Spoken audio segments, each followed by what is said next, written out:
Welcome to the Comic-Con special of There Will Be Expletives. I'm Jeff. I'm Ron. And Ron has something he would like to share to the audience. I am a dick. There you go. It took us 18 episodes for us to agree on something. Yeah. I really thought I had sent you that text message saying that I wouldn't be able to do this till late tonight or Wednesday. I'm going to flip you off this whole episode. Dude, isn't Comic-Con the best? It's like Christmas without the bad parts of Christmas, like meeting family and shit. And it's just like awesome presents you open, but for like 5 days in a row. I wouldn't know this year. Yeah, so as it turns out, Ron was super busy over Comic-Con week. The fuck were we busy for like 7 days? I don't know. But Ron didn't get to watch like anything until yesterday, and I was that guy reading the live blogs of the trailers and crap. So I was unnecessarily plugged in, so maybe it'll even out a little bit. So basically, I will be your host, and this is our special Comic-Con correspondent, Jeff. Hooray! Since it's, kind of a pain in the ass to organize the topics, what I decided to do with the topics today was organize them by... You're talking about our show. There is no organization. This is factually correct. So what I did was I broke them down by company, basically. Like, we have a DC section, a Marvel section, then kind of a miscellaneous section for all the random crap that happened. But the first section today is DC news, and that was...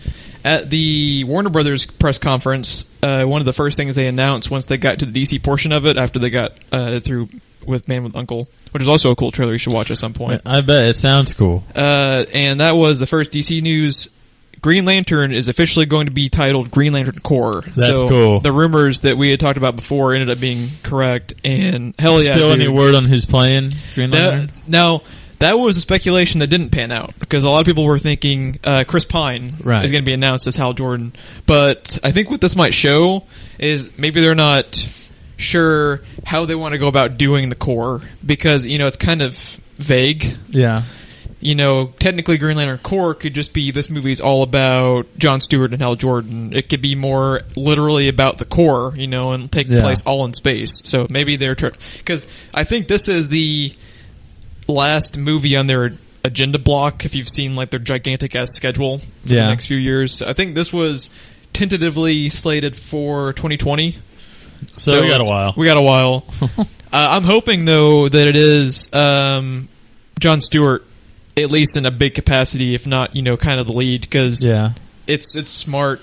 They've already shown just by making it Core, get it as far away from the Ryan Reynolds movie as possible. That's what it sounds like they're trying to do. And that's a good way to do it. So what I would do is I would have Hal Jordan and Jon Stewart together. I think the rumors... I think the idea that it could be entirely in space would be cool too, because Green Lantern is Superman with a ring, more or less. Yeah, intergalactic police. Yeah, pretty much. And so I'd rather take that concept and get away from Earth for a little bit. I think that'd be really cool. Yeah, we are looking forward to that one.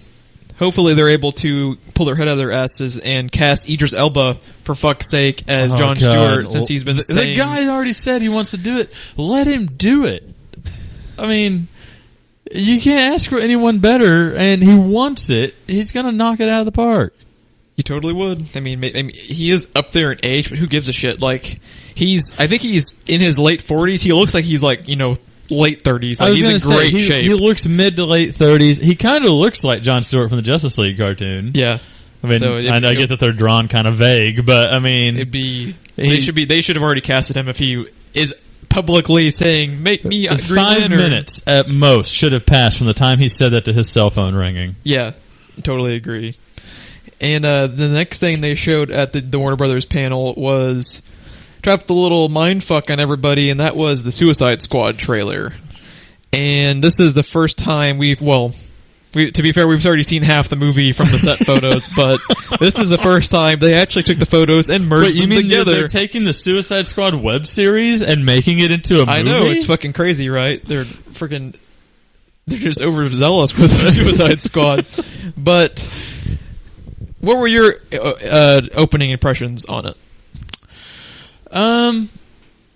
It kind of confirmed some of my suspicions, and it kind of laid to rest some of my others. I'm more excited for it than I was.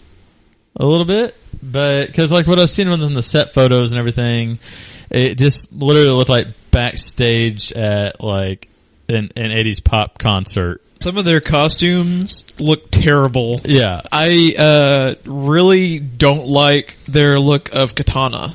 Yeah. She's the ninja chick with the white mask. I don't know who Katana is. I don't know what it is with her costume, but her costume just looks goofy to me. See, that's not the one. That's not the one I had issues with. Which ones do you have issues with? Killer Croc's my big one. Killer Croc looks freaking weird. Yeah, he looks better in here than he did in the I think the set photos, but he still just looks off.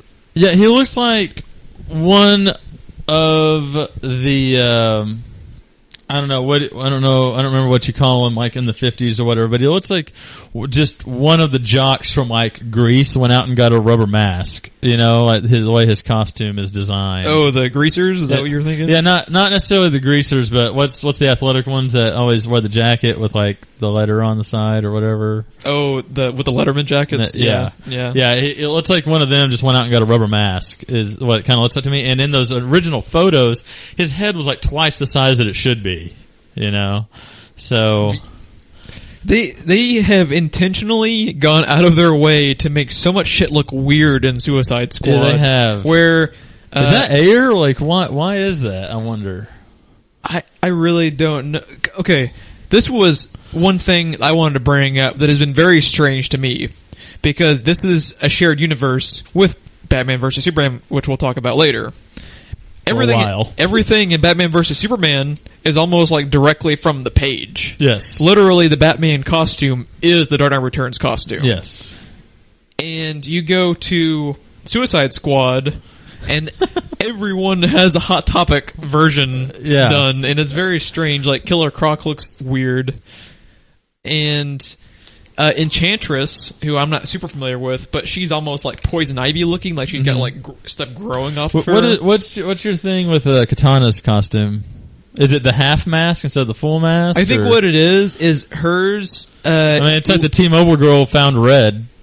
It's not so much like conceptually that her suit just looks kind of cheap and cosplayish, like even more so than some of the others to me. Like it just better or worse than the Arrow Katana. I think I actually like the Arrow one better if I had to pick one.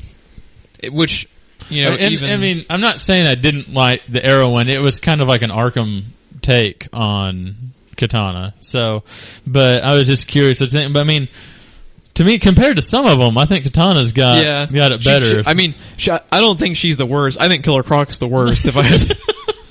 But that El Diablo guy, I have no idea who the fuck that even is. He's gonna be the first one to die. He's Waller fodder. Yeah, he's gonna be the guy that tries to walk off and she blows his head off. I dig the Deadshot costume in the scene they show him repelling. That's Justice League, dude. It works. That's the Justice League cartoon. Like, in the still image, it looked a little weird, but in motion it looked awesome. Yeah. And I think we're both in agreement. We both like the Harley look they're going for. We may be the only ones on the planet. A lot of people are bringing up, like I joked earlier about Hot Topic, that's the main thing people are going to. But I actually like her interpretation of it. It's I am see, we're watching the trailer on loop right now, and it just got to Killer Croc, that part where he does that awkward little growling snarl face under the hoodie, and it's just strange. And I'm not used to a fucking like 6 foot tall version of Killer Croc. I'm used to like 13 foot tall Killer Croc, you know. So I mean, that's not a complaint of mine. Like no, but it's like his head still belongs in the 13 foot tall Killer Croc. That's true. But I don't have an issue with them downscaling giant comic creatures. Yeah. Like if they were to do Clayface at some point. If he was smaller, I wouldn't have an issue with it because it's just. Well, the cool thing about Clayface is you could do him either way, or both. You know. I wish they would have made Killer Croc look more like the Lizard in Spider-Man. Like that, I think that would have been a better interpretation. But who knows? I mean, here's the big thing. What do you think of Joker that you saw in this? So my thing with the Joker is, I have faith in the talent of Jared Leto just in general. After watching. I think it was Dallas Buyers Club was a movie he got an Oscar for. He was freaking incredible in that movie. I have faith in him adapting and I think he'll do good in the role. We already know he's enthusiastic. All the stuff that had came out before, him shaving his eyebrows. One of the first things we ever reported on was him shaving his eyebrows. That was our first episode, yeah. And I don't know what it is. Like, you made a good point in saying his performance in the couple of lines you hear him say make you kind of forget the tattoos are there. But when I think about it more, I just do not like the look in general. He has fucking damage tattooed across his forehead, and I totally forgot it was even there in those few moments of line delivery. Helping him in the tattoo department is the teeth. Because that's fucking creepy. The jacked up teeth, and I hope they show the scene in this movie of Batman going berserk maybe and knocking the teeth out would be a cool scene to have. And that's helping him because you're kind of drawn to his giant ass mouth full of all these broken and jagged teeth. Yeah. And I don't know. I mean, what were your overall thoughts? I don't really know much about Jared Leto, so I was kind of neutral on Joker. I was kind of going off of what you said about him and everything, because I've never actually seen him in a movie, but I loved how enthusiastic he was. Like, he recreated was it the Killing Joke cover with the camera? Yeah. And just shaving your eyebrows. And shaving your eyebrows, and then, he had said publicly that he preferred to bleach his skin rather than wear makeup. And I did not hear this. That's insane. Yeah, like, he is all for this role. Did you hear he mailed out gifts in character to some of their cast members? That's fucking creepy. He mailed a dead rat to Margot Robbie, and he mailed a bullet to Deadshot. There were a few others, but the notable one was him mailing her a fucking rat. What the fuck? Did she immediately go out and get a restraining order? I mean, I hope so, because that's what I would do. But so, I can't get over the dead rat. I can't get that out of my head now. Thanks for that. But he was definitely enthusiastic, and we know what happened last time someone got enthusiastic about Joker. We got the Heath Ledger performance. We got the best comic performance ever. Yes. So, I was all for that, but when I heard him speak, like, the laugh was Joker laugh. Like, that was definitely Joker laugh. If what you hear before he comes on screen is indeed the laugh, because you see it, you hear it, but you don't see it coming from him. To me, that sounds more like that, like, low cackle you hear from Joker, not the full-on laughter. That's what I think they're really saving for later. I think that's just his cackle. Which, that was a great creepy-ass laugh. Yes, it was. In any capacity that he can be using. That was his, like, I'm about to do something sinister laugh, not his, I've already done the sinister thing laugh. So, but, dude, that line delivery and the voice that he's using. It's like Ledger-esque mixed with, like, you were saying before, a little Cesar Romero, like that was from the 66 Adam West Batman, and then a little bit of Mark Hamill too. It's like a weird kind of mixture going on. I'm glad he's not raising and lowering his pitch like Heath Ledger did, because that would have gone a little too far and just mimicking him, and that was his specific Joker. It's a really, really terrifying, horrifying version of the animated series to me. Like, you take that and, inject some, like, scarecrow toxin directly into your vein, and then watch Batman animated series with the Joker, and this is what you get. Like, I literally forgot about the damaged tattoo on his forehead listening to him talk. That's what it comes down to, is that making you forget that he's damaged. If he can make me forget or become too distracted to notice he has those stupid ass tattoos all over him, I'm down. Which, in those, couple of lines, I'll admit, I forgot, he had some of those tattoos, which I just do not like.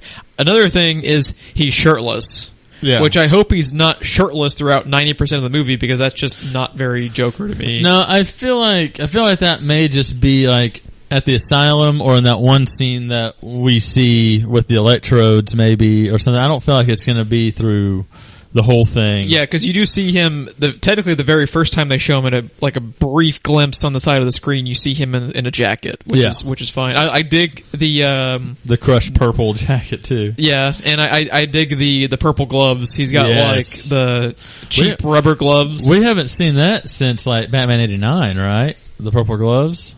I believe he had them. Heath Ledger had black, didn't he? I believe Heath Ledger did at some point have...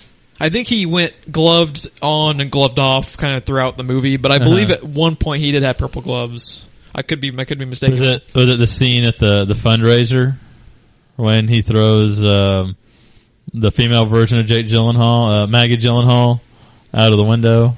Yeah, that sounds about right.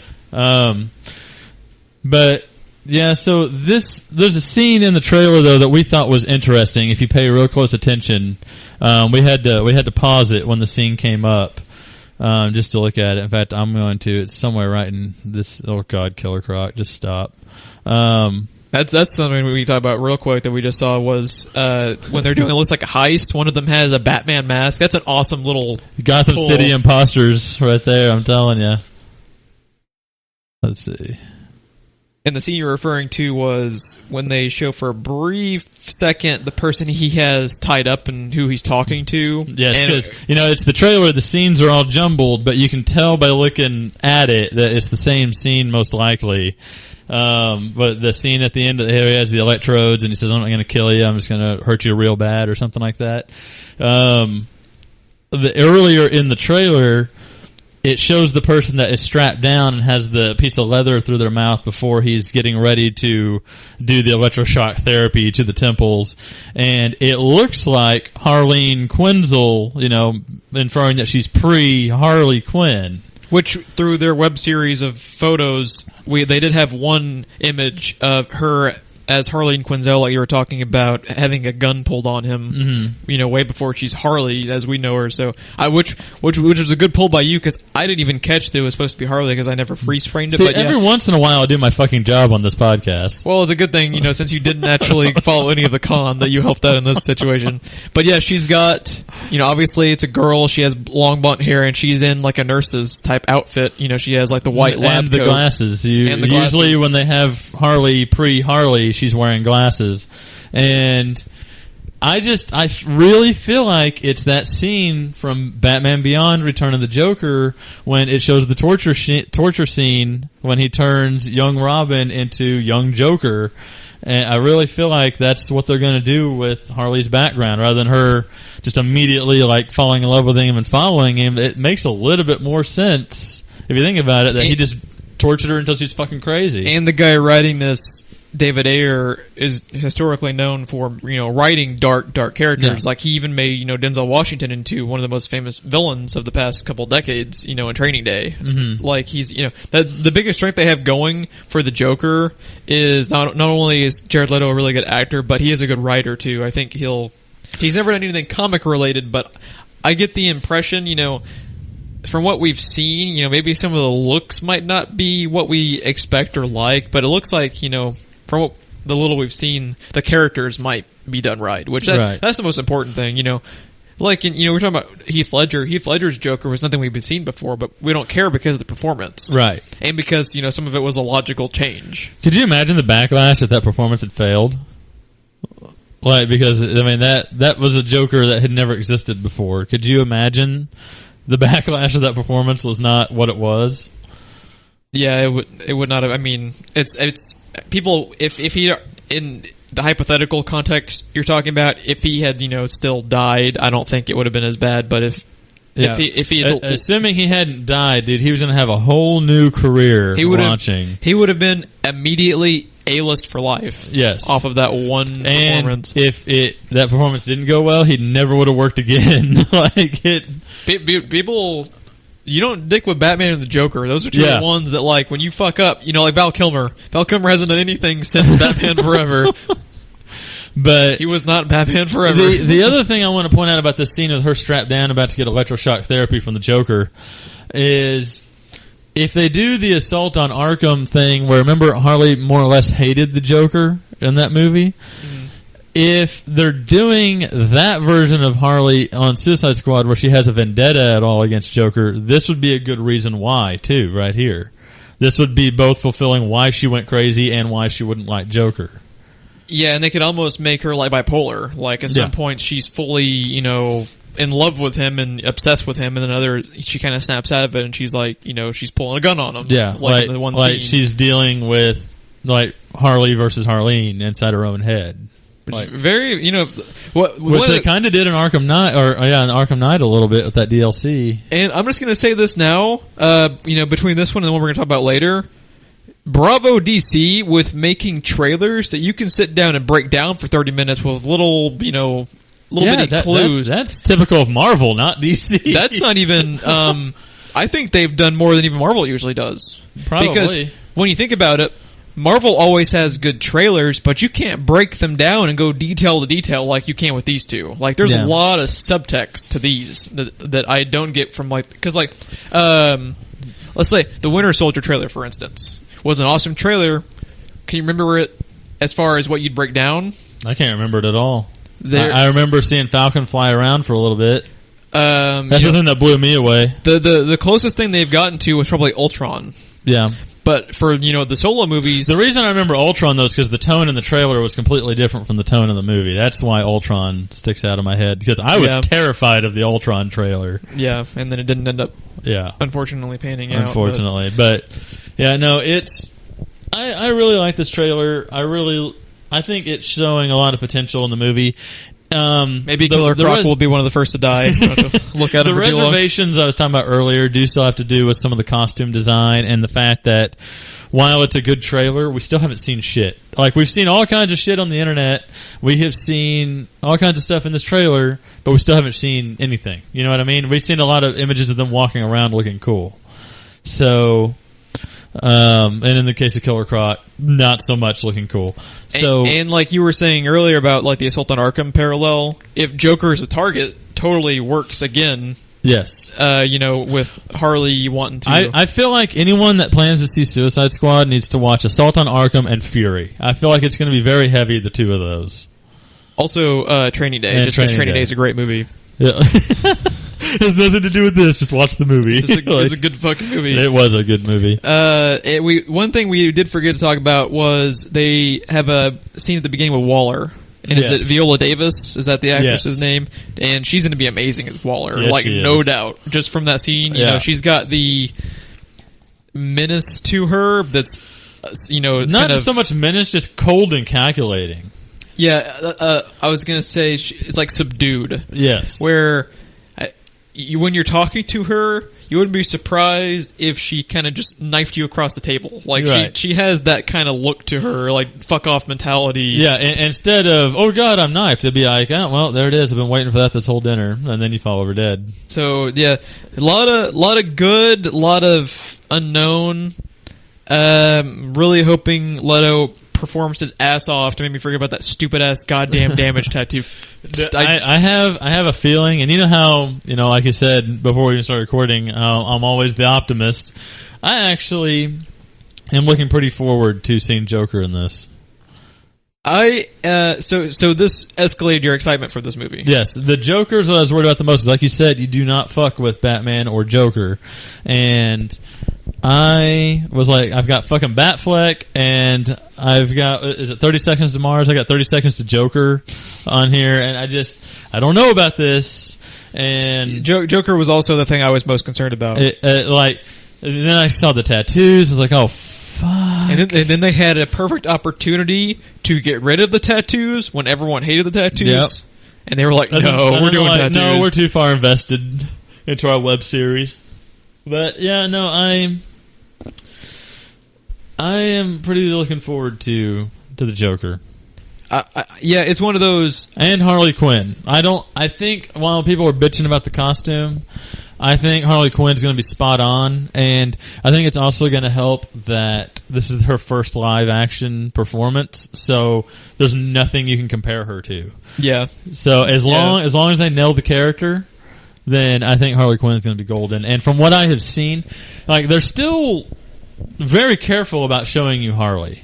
Because I feel like it's going to be, how like kind of at the end of the Avengers when they finally show the Hulk full on, he kind of steals the show. I feel like they're intentionally not showing you Harley? They're intentionally not showing you Harley because it's going to be phenomenal and they know it. With the Joker,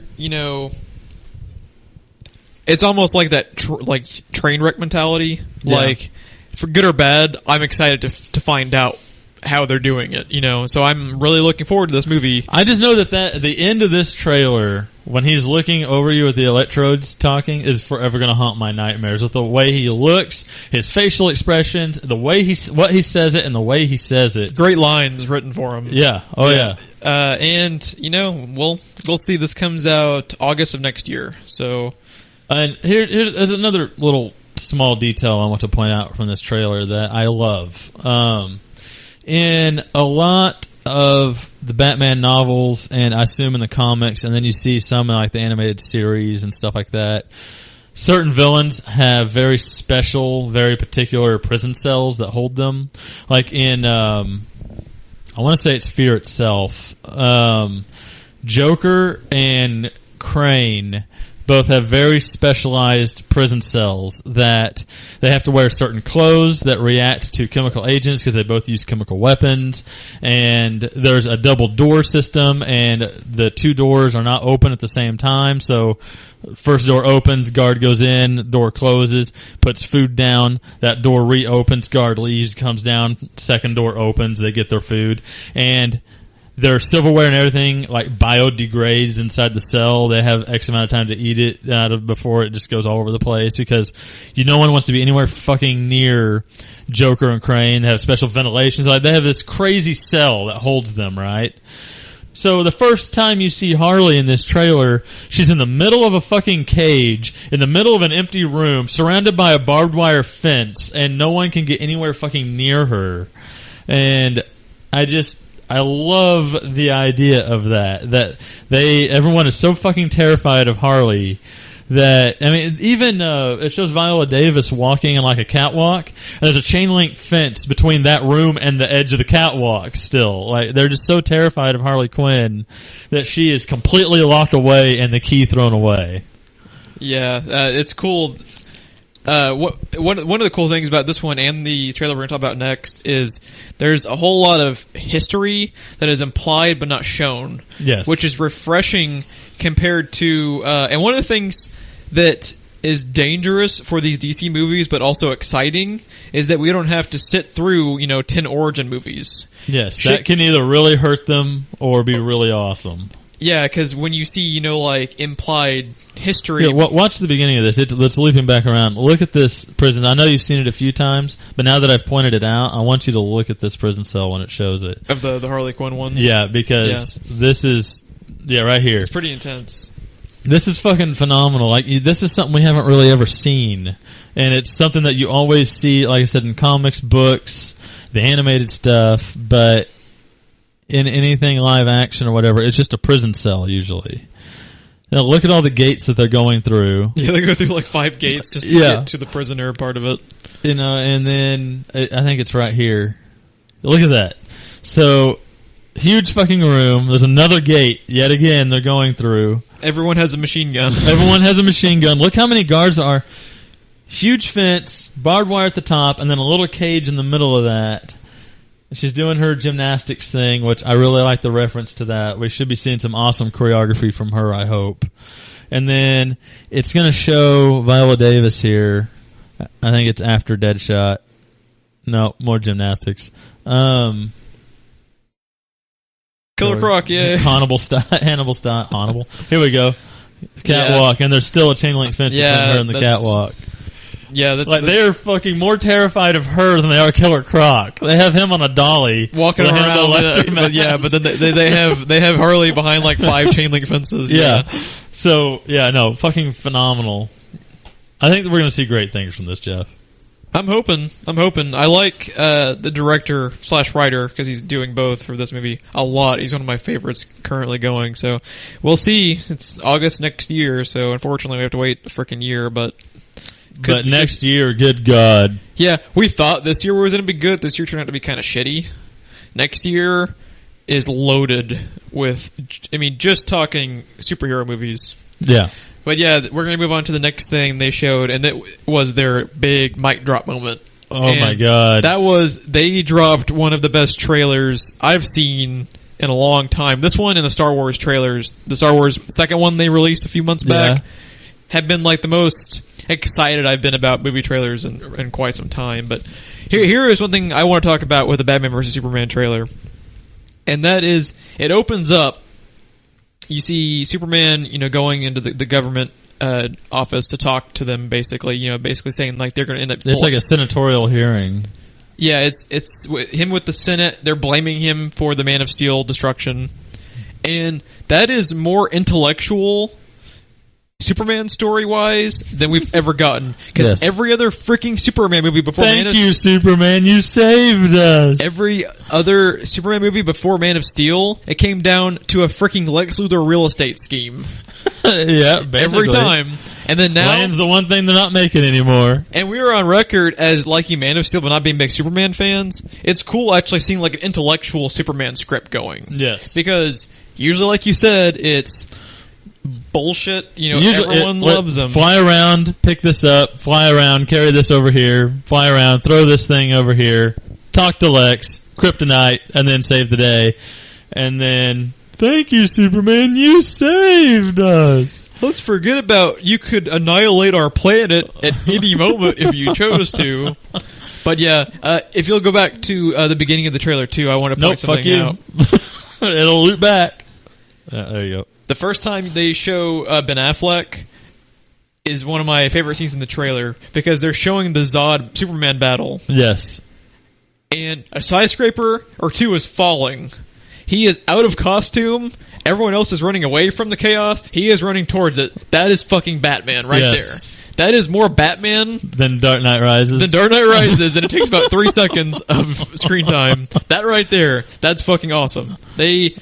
show him that Bruce Wayne was firsthand to experience this battle. And I love that we're referencing the other movie. Yeah. And that's something you don't see a lot And not even just referencing, but they're going back to the movie. Like, he was a part of the first movie. Sometimes someone might have a few lines about it, usually in movies, but we're actually fucking revisiting the first movie. So. And it ties into the plot because he was in Metropolis and saw it firsthand. I have to say, though, I can't get past that scene right there with the newspaper and not imagine Kevin Smith in my head going, he's so fucking angry. They show 3 scenes with, I just can't get that out of my head. Yeah. That's exactly his face. They show him at the cave and they have a couple of big Joker references going on. Oh my god. You have him looking at the newspaper and it says, "You let your family die," written in kind of jokery writing. Yes. So it leads you to believe, he's had this whole career happen and we haven't seen it. Yes. And we're not going to see it because his career has already kind of happened. And I fucking love it. And I love that because, for God's sakes, everyone and their grandma knows that Bruce Wayne and his family went to the movie and they both got killed. He became Batman. Well, hold on though. The jokery writing and you let your family die, is that referring to his parents or is that referring to the Bat family? I believe it's referring... because we see what is assumed to be Jason Todd's costume in a glass case that says, "Ha, joke's on you," and he's sitting there staring at it. Yeah. Is he referring to the Bat family, or is that referring to... He's referring to the Bat family because he's not going to know he's Bruce Wayne. Right, so that's what I was thinking. It has to be with the Bat family.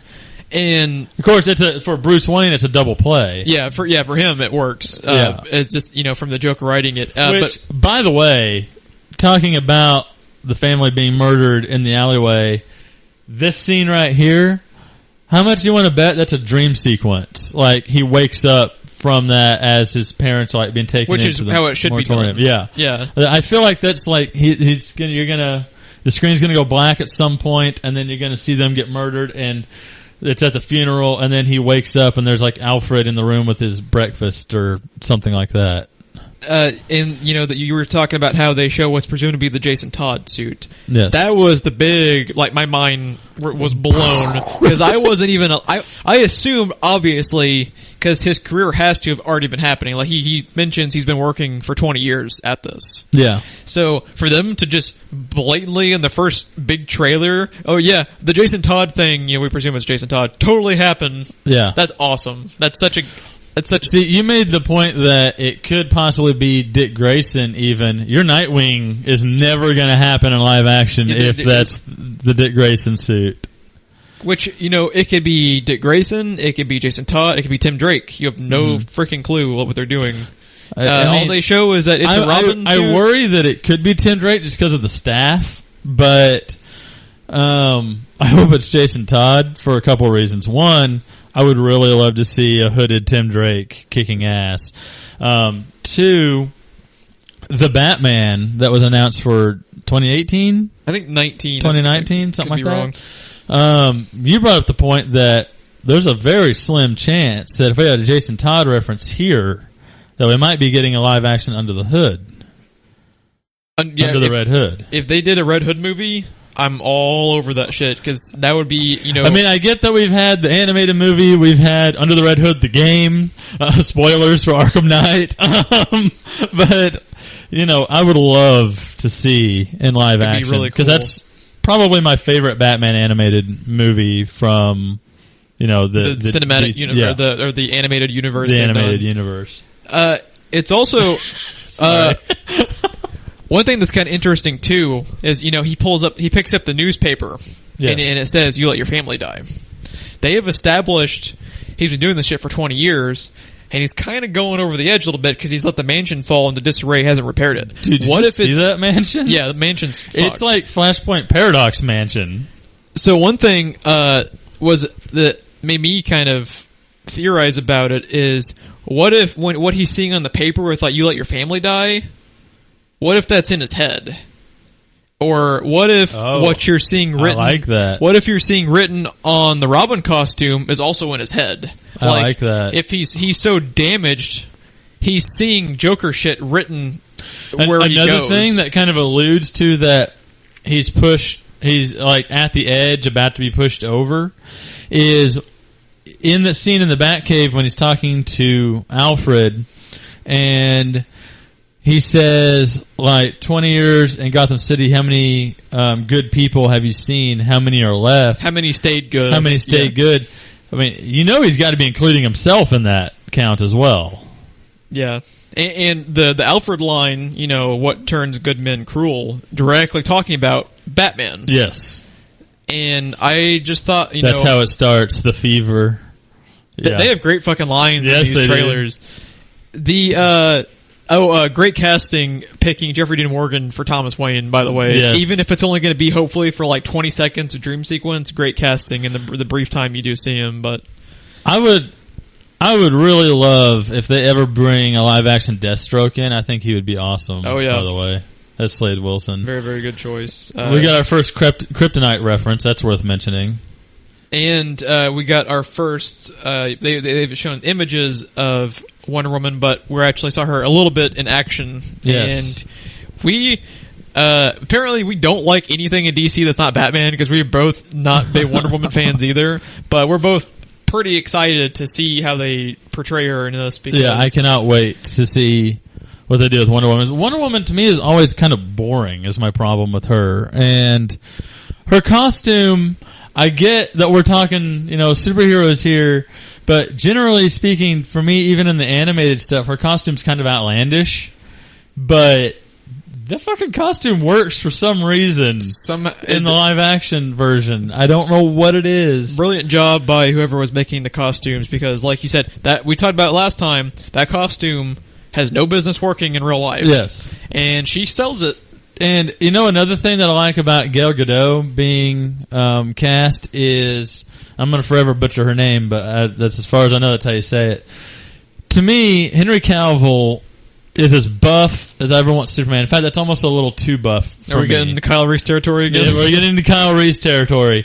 So, because here's the problem that I have with a lot of images you see of Superman just being full-on ripped, is his powers, are from the combination of the sun and atmosphere. There's no reason that he should look like he's been, hitting the gym his entire life. That's what I always kind of liked about the Christopher Reeve look in the old movies. Is that's the way I imagine my Superman if he's going to, get his powers from being on a certain planet. Yeah, he's lean, but he's not Arnold via the 70s huge. So Henry Cavill is, to me, approaching the line of you don't want to get any bigger than that. And I was afraid they might, have Wonder Woman be too toned or like too muscular for that. But I think Gal Gadot is like right perfect where you would want Wonder Woman to look. Yeah, because a lot of people were complaining and saying that she's too skinny. And now that's the first thing that I said when I heard she was cast. After seeing her in, was it the 5th Fast and Furious movie where they introduced her? Yeah, I believe she was in 5 and 6, yeah. Yeah, so, because I remember her being cast, and I was like, Wonder Woman, there's no woman to wonder. But, something is, I don't know if she's, has hit the gym a little bit, or... They made a big... Or discovered food, I don't know. They made a big deal. She was doing weight training, sword training, like 3 different types of martial arts. She was working her ass off for that role. Now, I will tell you this, though, since we're on the subject of Wonder Woman. That scene where she goes backwards and hits that piece of concrete, the look in her face was like, bitch, you are going down. And then that's when she hits her bracelets together, or whatever they are, gauntlets or whatever. What I was going to say about her being skinny is that when you break it down, she's supposed to be kind of this, she's an Amazonian, they're kind of like Greek in the way that they would fight. If you remember... Like, they're almost more wiry than they are buff. Yeah. So it makes sense, in the context of they're kind of making her kind of more New 52, like she has a sword, she's in the comics they've also kind of taken to... Right there, you see that look in her face? Yeah. When I got back. In the comics, they kind of made more of a point, I think, to make her less huge and more kind of wiry. Like, she's in, good shape, but she's not, unnecessarily steroided out size. So. And, Wonder Woman, again, is another character that does not get her strength or her powers from hitting the gym. So... Yeah. One thing... We have seen about 4 seconds of Batman action, and it is the best Batman action we've ever seen in our lives. Oh my god. Like, I don't even know, words can't even describe. I mean, Batman Begins and Dark Knight had some good action, but I think if you combine all 3 Nolan movies together, it's probably still not as good as the 10 or 2 seconds that we get in this trailer. This trailer is very Batman. The scenes... where you see that Dark Knight Returns suit style they have going, that suit looks fantastic in motion. Yes. Like that one scene where he's not where he's fighting in the desert setting, but where you just see him as Batman taking on dudes with guns. Which I do like, by the way, in that desert scene that he's wearing like a trench coat. Yeah, he's wearing like stuff that you would imagine someone trying to hide and sneak around in a desert to wear. You pointed out before multiple times that is it just me, or does his suit in that scene reminiscent of the color scheme of the Batman 66 suit? A little bit, like the vest and the bluish gray shirt and the kind of blue vest. There's a shit ton of subtle references. That scene right there was the first that made me think that maybe it's in his head, because that'd be a cool little twist where he just kind of mentally breaks it down. The grappling gun scene where you see him pull away from the... That's the thing I've been talking about ever since I saw this trailer, dude. That, to me, is very, very Batman. Like, we got... Like, in Batman the Animated Series and in the Arkham games and in any of the animated universe, the thing that is very, what calls to mind when you think of Batman and his gadgets is the use of the grappling gun and the way that he uses it. And what the movies have always portrayed is, and I get is more realistic, but that the grappling gun itself wouldn't be able to do it. Like in Batman Begins, the motor system is actually in his utility belt, in the buckle. And, after he fires it, he immediately hooks it to the buckle and it winches him up. And things like that. But what we see in this trailer, when he's hanging on the side of that building, and he just turns and shoots the grappling gun and then swings away from that holding the grapple gun, that is fucking fantastic, and that is fucking iconic Batman and the use of gadgets. In which they've never really been able to do before. Yeah. And, well, it's not that they've been able, they just haven't been willing to do it. Yeah, you made a good point. Like, I can't really knock Nolan for doing the rappel type thing because it is, way more realistic. And, he made a point of, I get that it's Batman, but we're going to make Batman as realistic as possible because he is the most realistic superhero that is out there. And you can say, like, well, what the fuck, man? He's a guy in a bat suit that takes down Superman or whatever, but... the point is the most realistic because he's a human, he has no powers, he's using his intellect and his money to do the thing is what Nolan's getting at. And he's the one character where you can make a crime film that happens to star a superhero and it totally works. Yes. And it did. What do you think about Eisenberg so far that they've shown? Weird.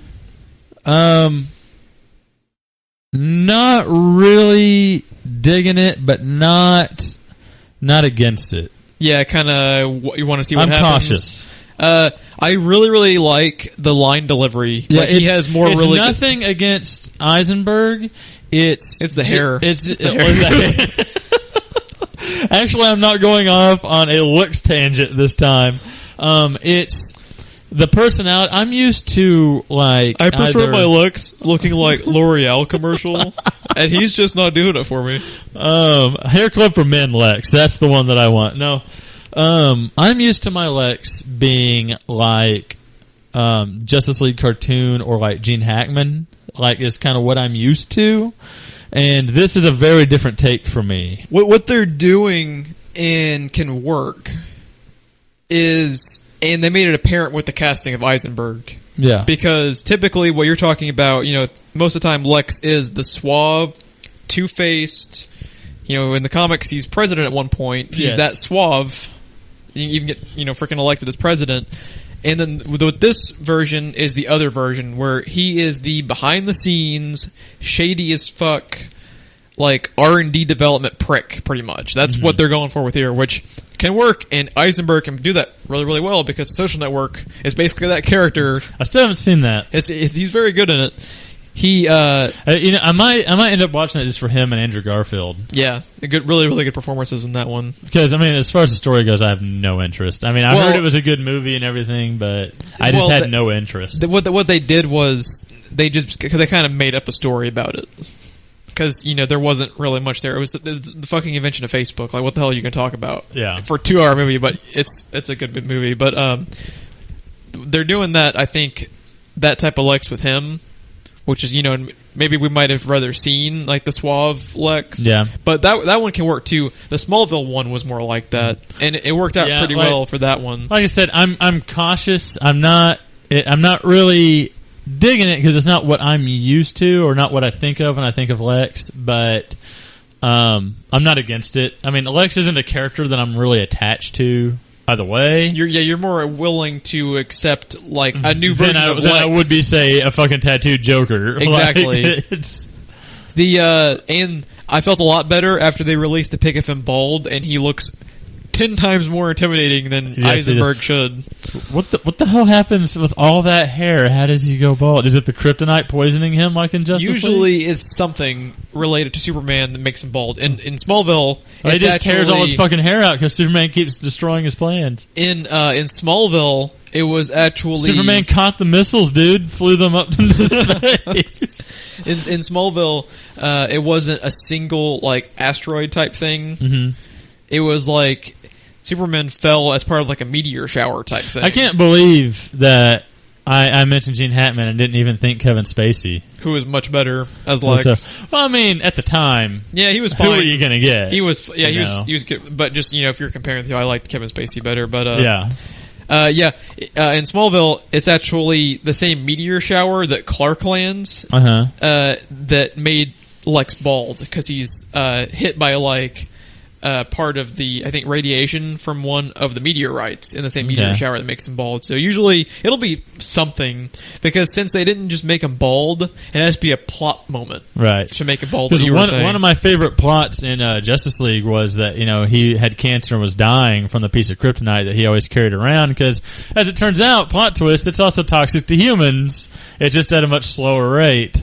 So when we see that big old fucking huge chunk of kryptonite glowing green, and then we know at some point he's bald, and I'm just wondering if they even do anything with that. And like what you were saying earlier about with Suicide Squad, how they've shown you shit, but they really haven't shown you anything yet. We still don't know who's actually going to end up being the bad guy in this. I have a feeling, I like the theory that it could be Batman and Wonder Woman versus Superman, but I really have a feeling that it may be Wonder Woman they have to team up to stop, because if you think about from her point of view, they're both the villains with their war destroying everything. Yeah, they're unnecessarily going after each other. Yeah, and I really feel like it could end up being, Wonder Woman that they're fighting.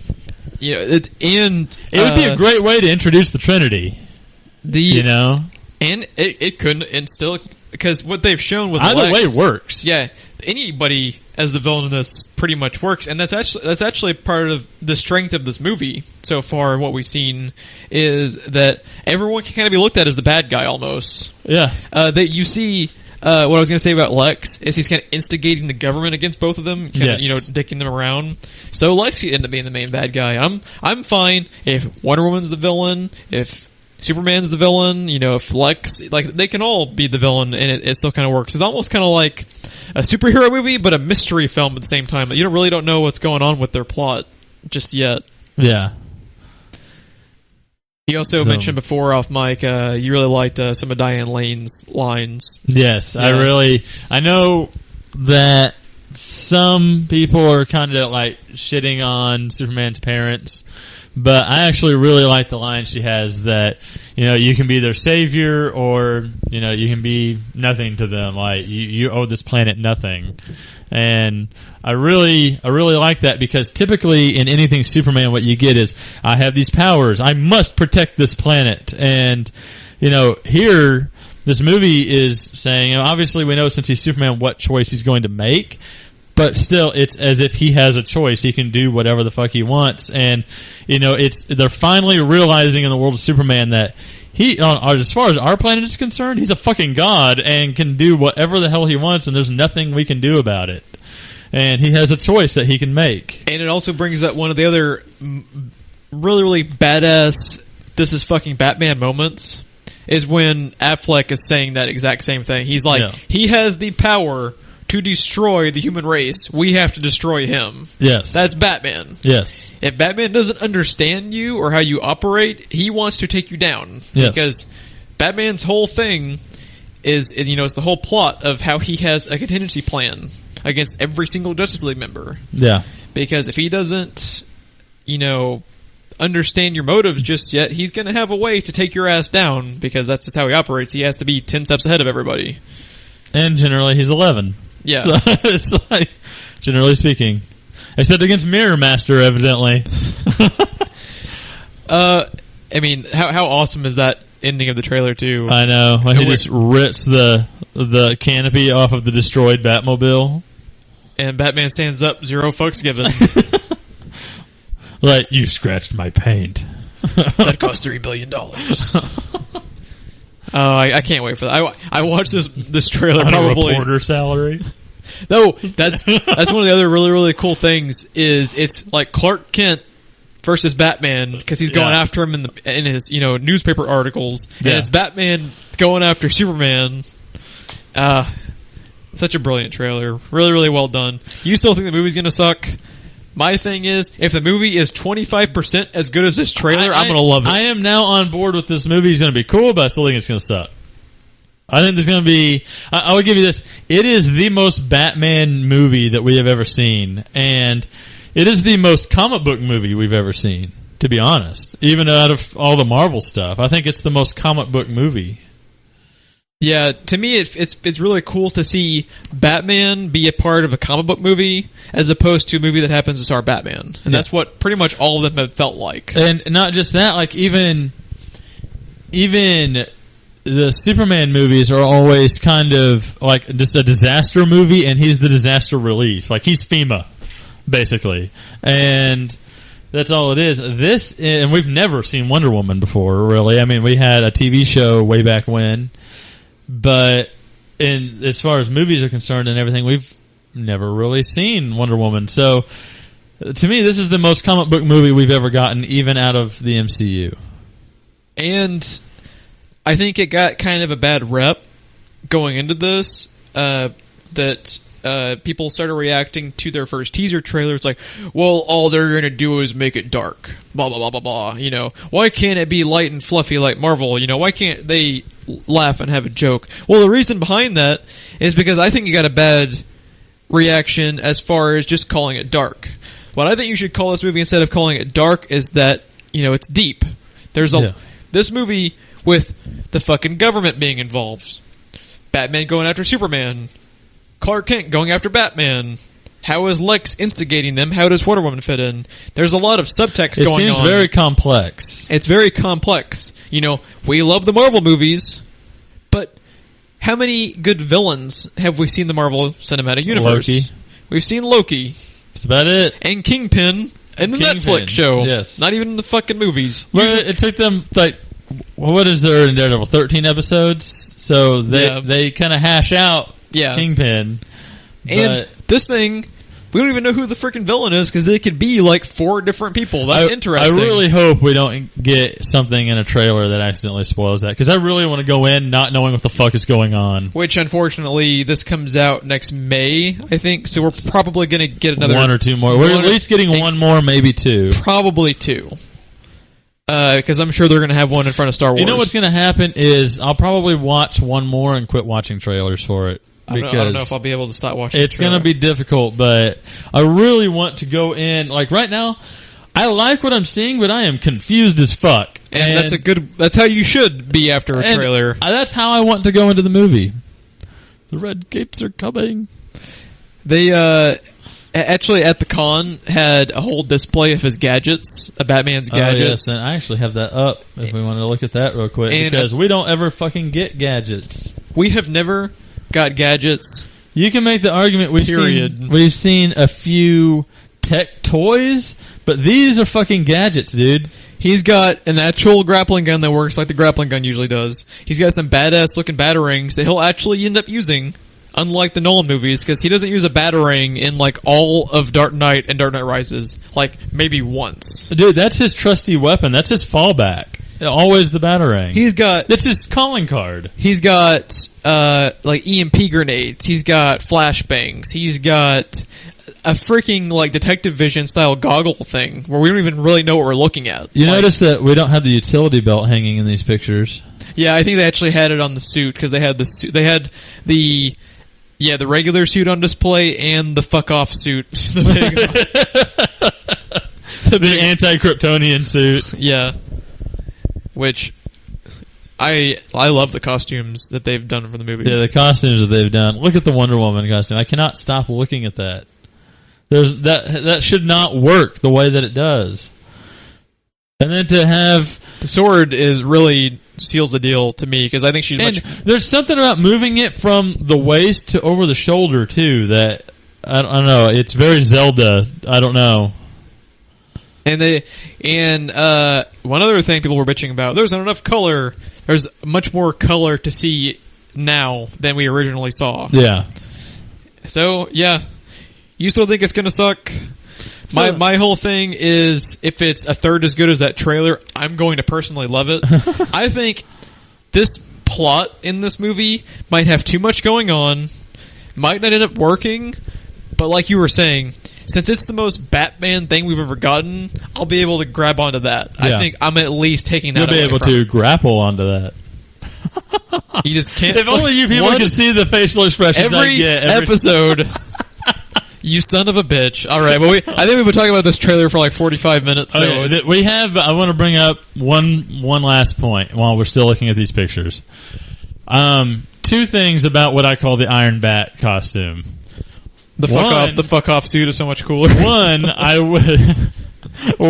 wish we had just left it to the helmet from the first trailer. It was all obscured by rain and darkness, and not actually seen it until in the movie.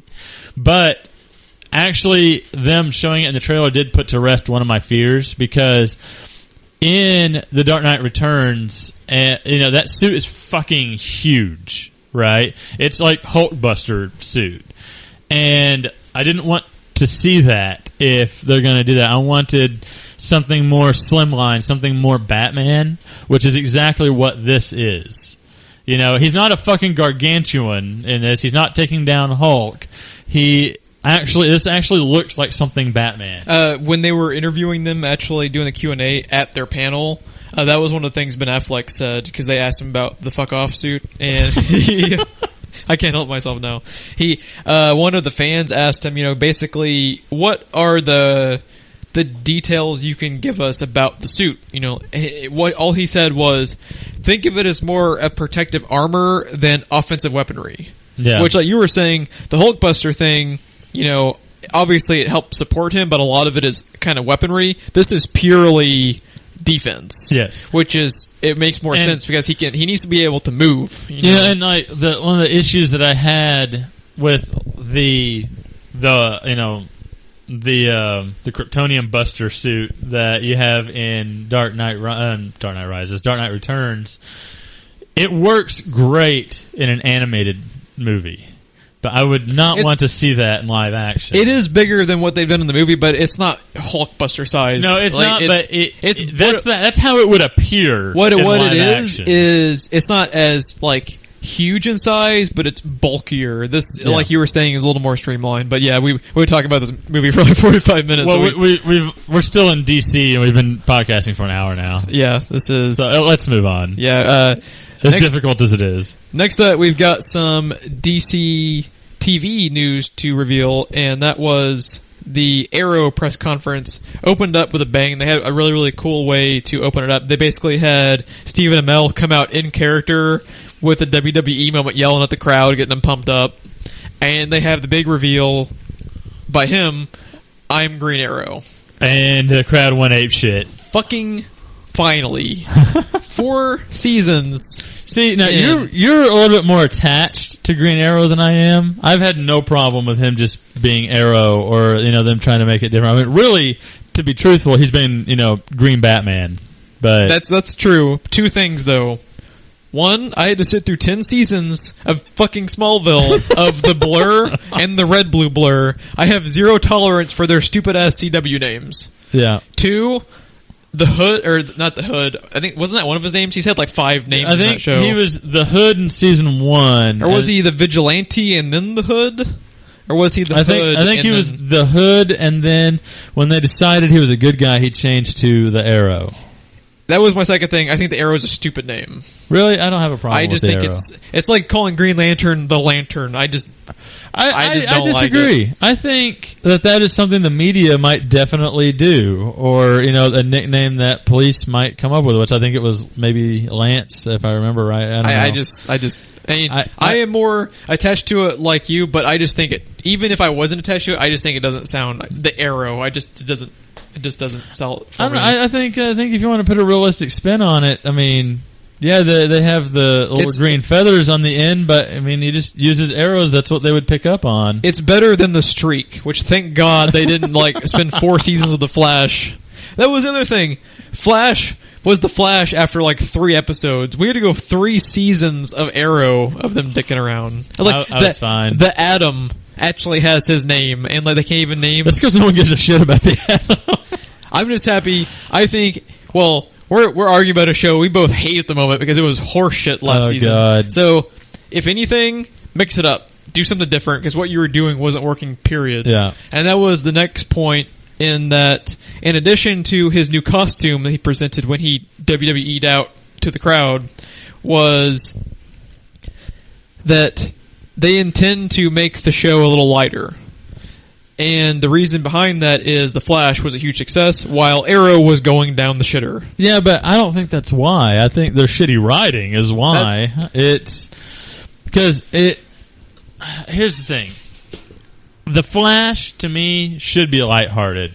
If you have a character that's going to be Batman-like or just fucking stolen right out of the Batman comics, then it should be darker. I'm not really on board with the lighthearted Arrow. I think that what they've said is they want to make it a little lighter. I'm okay with that. I don't want them to go full Flash, like you said. I don't want it to be lighthearted, but I think if there's anything Arrow has shown us they're all or nothing. They're either all awesome or all fucking suck. So it's going to be either all light or maybe they'll. For fuck's sake, just do something different than what they did last year, because last year was a mess from beginning to end. The fact that they redesigned his costume to be, Arkham-esque, Arkham game-esque. Very New 52, yeah. And they're calling him Green Arrow. It tells me that they realize no one's happy with them at the moment. So, thankfully, because, at this point, have we heard anything about the writers? Usually when something like that happens, a bunch of writers get fired and new ones get brought in. Have we heard any news about the writers? From what I've heard, and it might have been a bigger news story if this wasn't CW, because CW is kind of like the redheaded stepchild network compared to a lot of the other ones. If this had been like Fox or something, I think we would have heard something. But they could have been fired and no one just knew, because CW is pretty low on the totem pole. So they could have. I haven't personally heard anything. Because usually it's like Walking Dead season 1 ended, and like all of those writers went. Even the showrunner got fired. Yeah. And then the second showrunner of the show got fired a couple seasons into that show. But for the love of God, let's just pray it's better than season 3. That's the biggest thing. I think if it started out with him just like shooting himself in the head, it would already be better than season 3, dude. Because that's what I wanted to do the whole season. One other cool thing it has going for it is they announced that Neil McDonough, who is a really, really famous character actor, he's always a villain in the movies. He does have a pretty big starring role. He was also Dum Dum Dugan in the Howling Commandos in the first Captain America film, and later in Agent Carter and S.H.I.E.L.D. They had him as Which means we might be getting more of him when Agent Carter season 2 comes back. Yeah. He's going to be playing Damien Dark. That was the name they were throwing around in the season finale of the last episode. If you remember when... I remember a lot of things, but nothing good. He was... They set him up at the very, very tail end. They kind of said he's a villain of Raish. Like, him and Raish, like, butted heads. Okay. So, they're establishing him. He's a really, really good actor. He's one of my personal favorites. He was a really, really good villain in Justified in the season. He was kind of the big bad. So, it has that going for it. Like you said, the most heartwarming thing about this is they realized they done fucked up. Yes. They went out of their way to show new costume, new name, new... They're basically rebranding the show. They're having to reboot it, and hopefully that means less Laurel. Because, again, Arkham Knight, spoilers, but season 3 kind of ended with the Nightfall protocol from Arkham Knight, so it's going to be interesting how season 4 starts out for me. Yeah, we shall see. Well, later on in the CW conference, they had a little bit of Flash news, and that is in season 2 they casted Jay Garrick. And you're probably not really familiar with them because you didn't get around to watching Young Justice yet, but they have a whole episode of... Apparently I need to get on this. Every episode you reference how I have not watched this yet. They have a really freaking cool Young Justice episode where it's all about the Flash, and they have Jay Garrick, Barry Allen, Wally West, and Bart Allen. They have 4 generations of the Flash all in the same episode. It's really freaking cool. Jay Garrick is the very, very first Flash, usually in like the 40s. That's usually the time frame he's in. Mm-hmm. He was the Flash for a long time. He has the famous like Hermes helmet.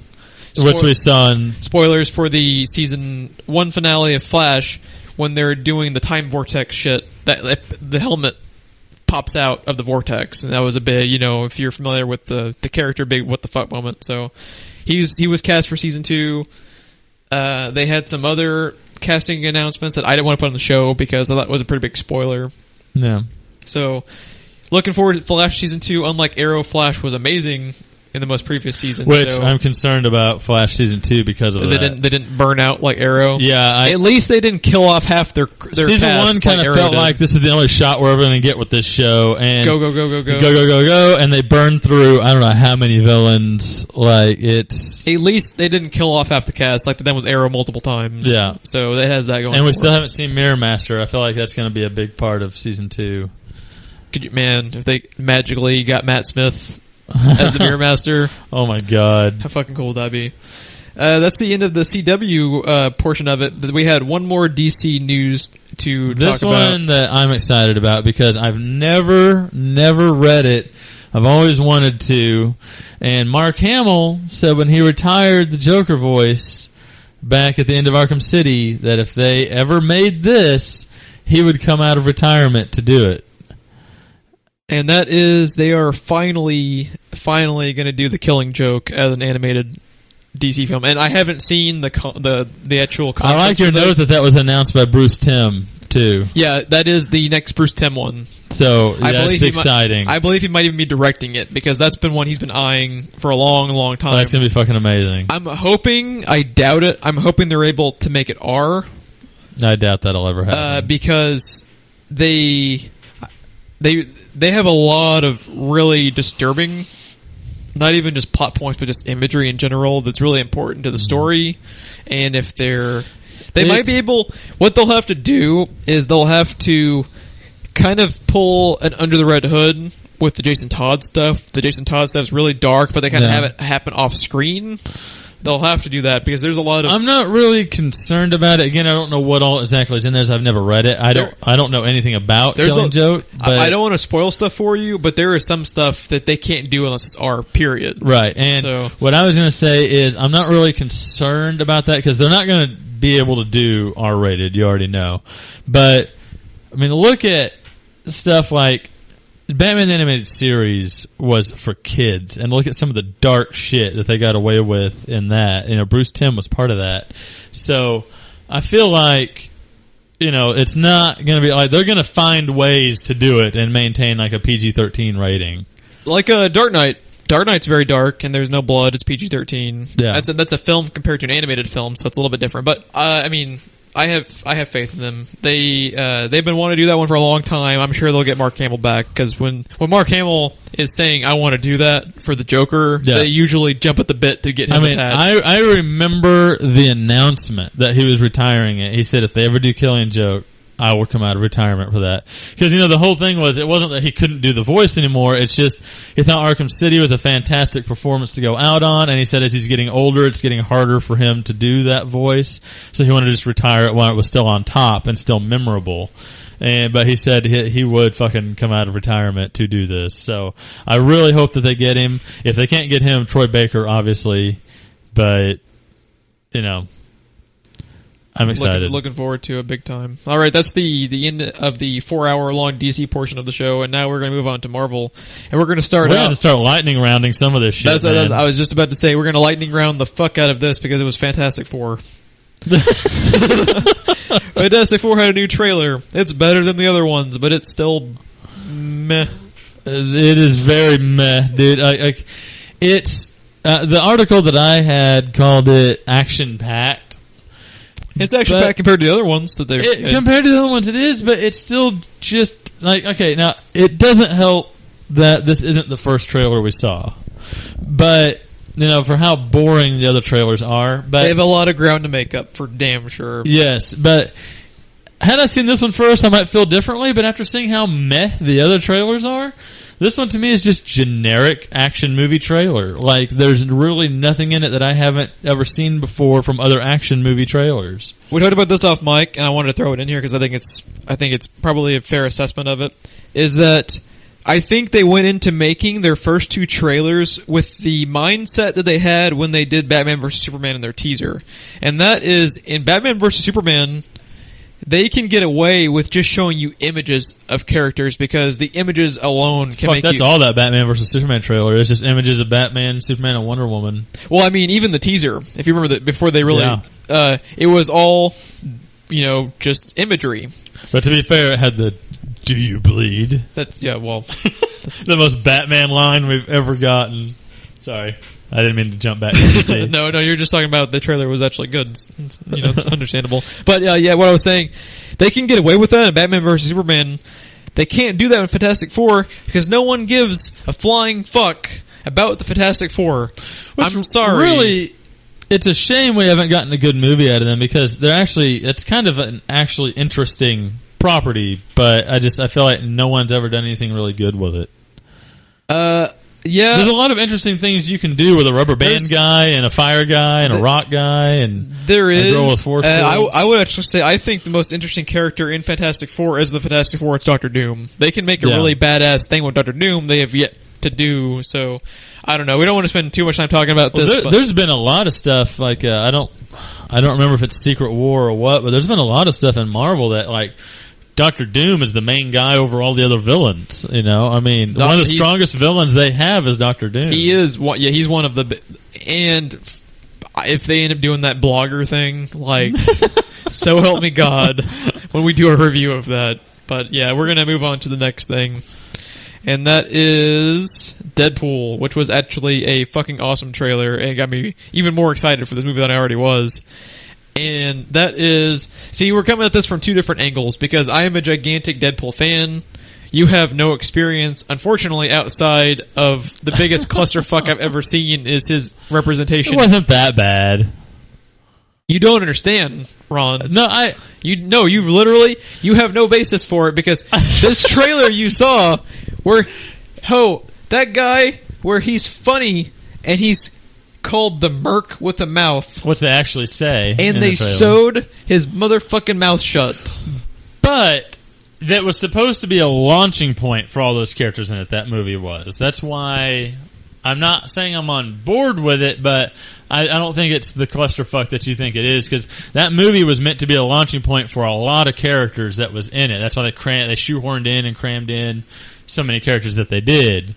So, and if I remember correctly, like at the scene at the end when he's like picking up his head, like the mouth is now open and he like smiles. So Deadpool should not have been Barakapool. I'm sorry, It was dumb. So, I don't know how he is in this trailer is why that was a piss poor thing. We need to add this movie to Rant Track. I was just thinking the same thing. What they do in the first like 2 minutes of X-Men Origins Wolverine with Ryan Reynolds is Deadpool. That is Deadpool. Making him Baraka Gene Pool with his mouth sewn shut where he can't talk. I will say it's impressive that it's Ryan Reynolds again. Usually when you revisit a character from something that was not too popular like that, you don't get the same actor. Well, part of it was Ryan Reynolds loves the character. It might even be his favorite character because how he was hell-bent on not only getting this movie made, but even making it R, which is insane because we have a technical superhero film that's going to be R. That video was fucking hilarious. The announcement video for that. Yeah, they really, really, it seems like they understand the tone. Was that April Fool's? Yeah, because they did the little fake interview where, the interviewer was like, "It's a really good thing you made it PG-13," and he like kills the interviewer. I think, he like steps like out of the frame and kills him. So this trailer, it's fucking brutal. They're dropping F-bombs left and right. He even says when he's describing how he looks, he's like, "Yeah, I look like a testicle with teeth." Like this is all Deadpool. Like I was talking with Reese. Actually, another call out to Reese. I was talking to him about it. Is he even still fucking listening to us? I don't know. He probably gave up with the rest of the world, but he's a big Deadpool fan too. And we were both like, between the performance of Ryan Reynolds of what we see in the trailer, the costume is beautifully done. Like even got the white eyes down. Okay, back to Batman for a second. What I love about the Deadpool movie is it's going to be the first movie that has a fully covered face that they do.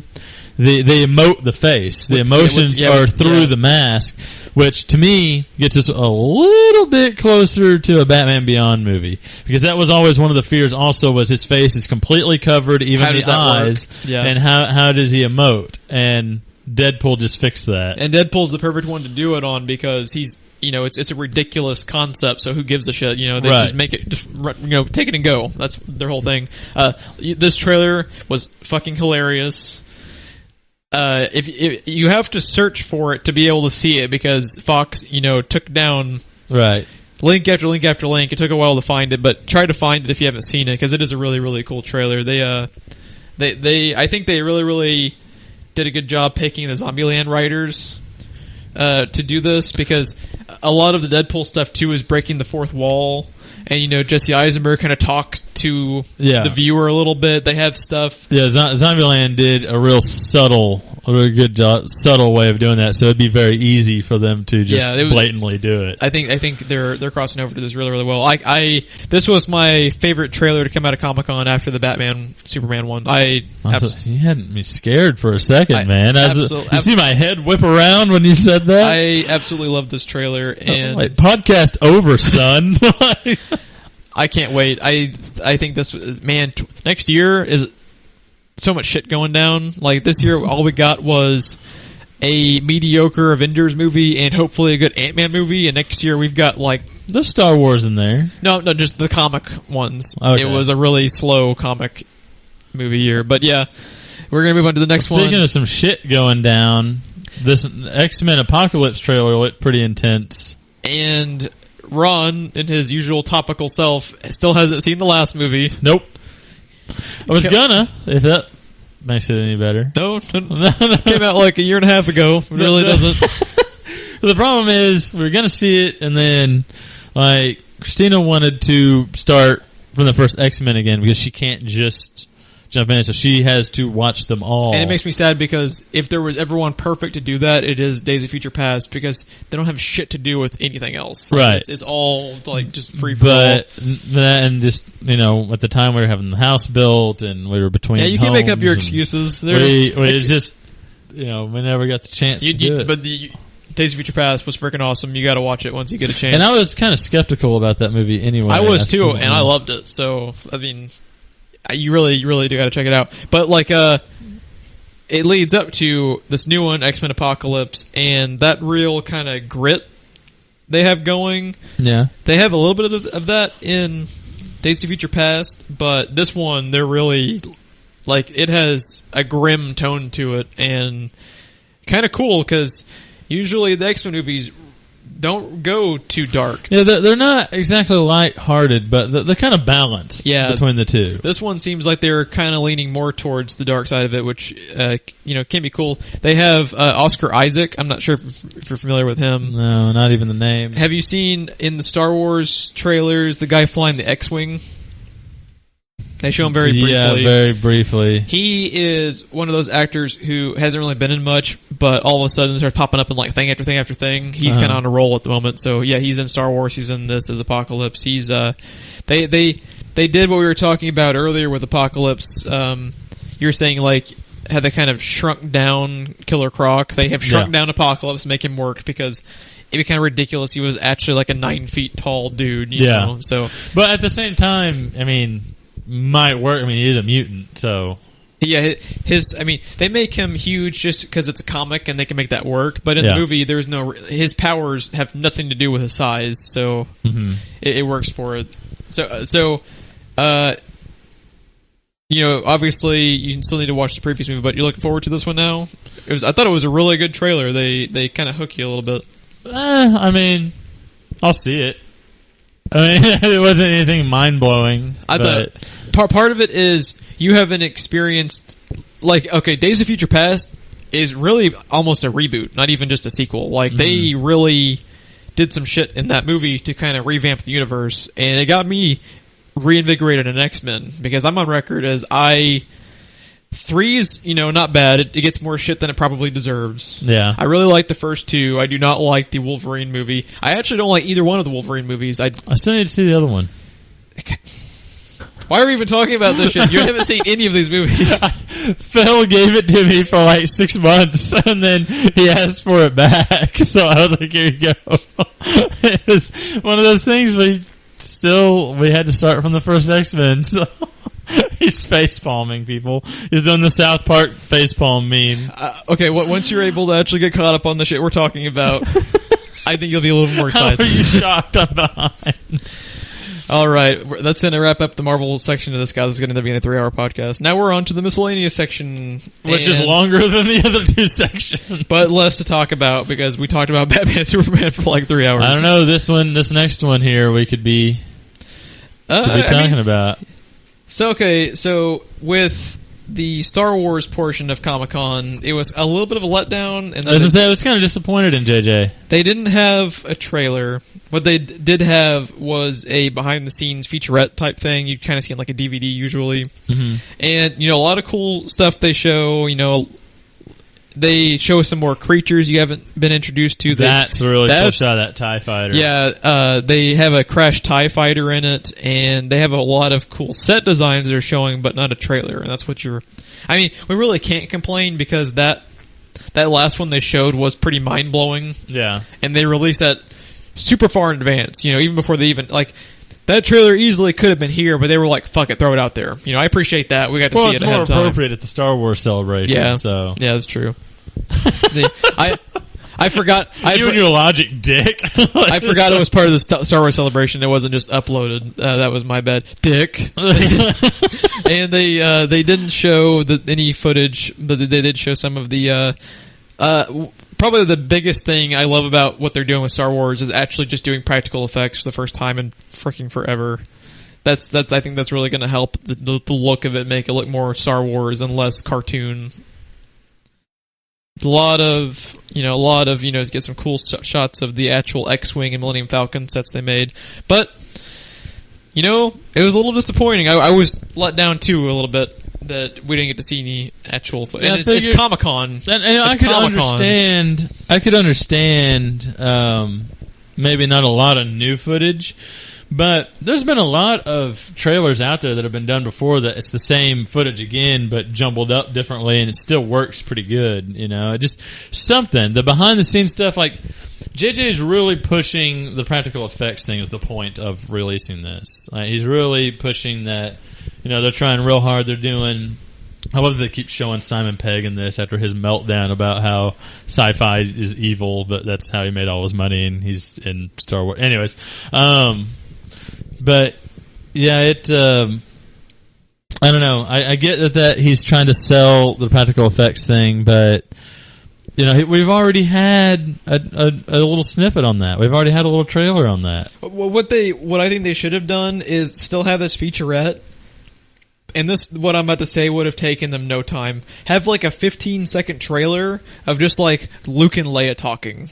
Yeah. And that would have gotten people jazzed. It would have taken no time. And if this movie is what we think it is, it's not even going to be much spoiler territory because everyone is under the assumption that all the legacy characters are there to pass the torch. So it wouldn't even be that big of a deal. Yeah, and they've already... But yeah, a very big deal. So. Yeah. But actually the biggest news to come out of the Star Wars panel had nothing to do with this featurette. But this my is god, awful, this is so... It's funny, but it was... It could only happen to this one person. At the time, I was like, fuck, that is just the worst. But what happened was...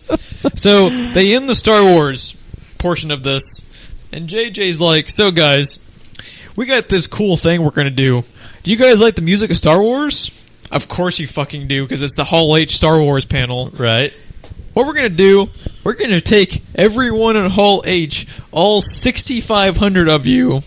Here's a free Star Wars concert. Down to John Williams Star Wars concert. And what happens is... You bet your ass all 6,500 people walk down the street to go to this concert. And then they pull up the next panel, and that is poor Kevin Smith, who already had the misfortune of having to follow Star Wars, even if it's just a featurette they show. Yes. It's still Star Wars. Yes. But he had to follow Star Wars. He was already nervous about having to follow that weeks in advance with the Yoga Hosers. He was just like, how am I going to follow up fucking Star Wars? Well, he didn't have to worry about it because no one was fucking there. And... JJ took with him the entirety of Hall H. And he ended up having... he was lucky to get a third of the auditorium full. That was actually what ended up happening. Which, a third of the auditorium is still 2,000 people. Yeah, I think his exact words were, it was like The Walking Dead, like something terrible happened and they were the survivors. And this led to... Holy Mother of God! What the hell? The internet not only started real shitty. They took this opportunity to go after him personally, to go after all of his previous films, to go after this film. It was just a little ridiculous. They went out of their way. And what really pissed me off personally was that 9 times out of 10, the creatives who are good enough to have panels at Hall H. If this happens to them, they are going to have such a bruised ego that they are going to cancel the panel and just kind of run away in a pissy fit. And what happened was they should have been praising the guy because he continued on the panel for the people who did want to stay. Yeah. That was a really cool thing to do because if he had... And he even talked about how that was like his worst fear was going out there someday and that auditorium being half full and it was a third full. So I mean, it was like his worst like professional nightmare. It was just ridiculous. Like people were being not even just dickish about it, but like being mean. They were cutting his balls off. It was fucking brutal, man. Like it was just insane. Some of the things that were said, and it was totally out of left field. And it's totally fair if you don't like Kevin Smith's movies or some of his maybe movies. That's just not your thing, you know. But to go after the dude personally was fucked up, man. Because if he had canceled that panel, what would the internet have done? Oh, you're a pussy. You don't want to have your panel. You're just you have such a huge ego. You couldn't even take talking to 2,000 people instead of 6,500. And what happened was he was a good guy. He did his panel. Good guy, Kevin Smith. That's the next meme. Man, fucking look at because like they had one joke picture going around, which was like 8 people in the auditorium, which was like taken probably like when they were setting up. Yeah. But I was frustrated at the amount of stupidity that I saw on the internet that night, and it's like, come on, guys. There was people that even went on record on Twitter as like not even liking him. Like, come on, guys, this is totally not fair to be going after him about this. Which, if someone's on record of not liking someone and they're defending them, I mean, it shows you something effed up is happening. Yeah, I mean, I don't understand. He's like the nicest guy. The guy's got heart. I don't understand. I don't think you've seen this, but he had a book signing that they showed on the Comic Book Men show he runs. Uh-huh. He had a book signing at the comic shop he owns in New Jersey. They ended up having it was either like 1,000 or like 1,500 people in line to get the book sign by him and to meet him. He stood up for the entire thing. Really? It probably took them like 8 hours to do that. He was standing the whole time and hugging people and, meeting all of these fans. You want to know what most people that are famous, that you go up to them for an autograph, they're sitting after they've charged you like $100 to even have the opportunity to meet them. And they don't want to fucking touch you. They don't want to barely shake your hand, and they barely look at you, and you are just, they're $40, for that autograph. Next, like, exactly.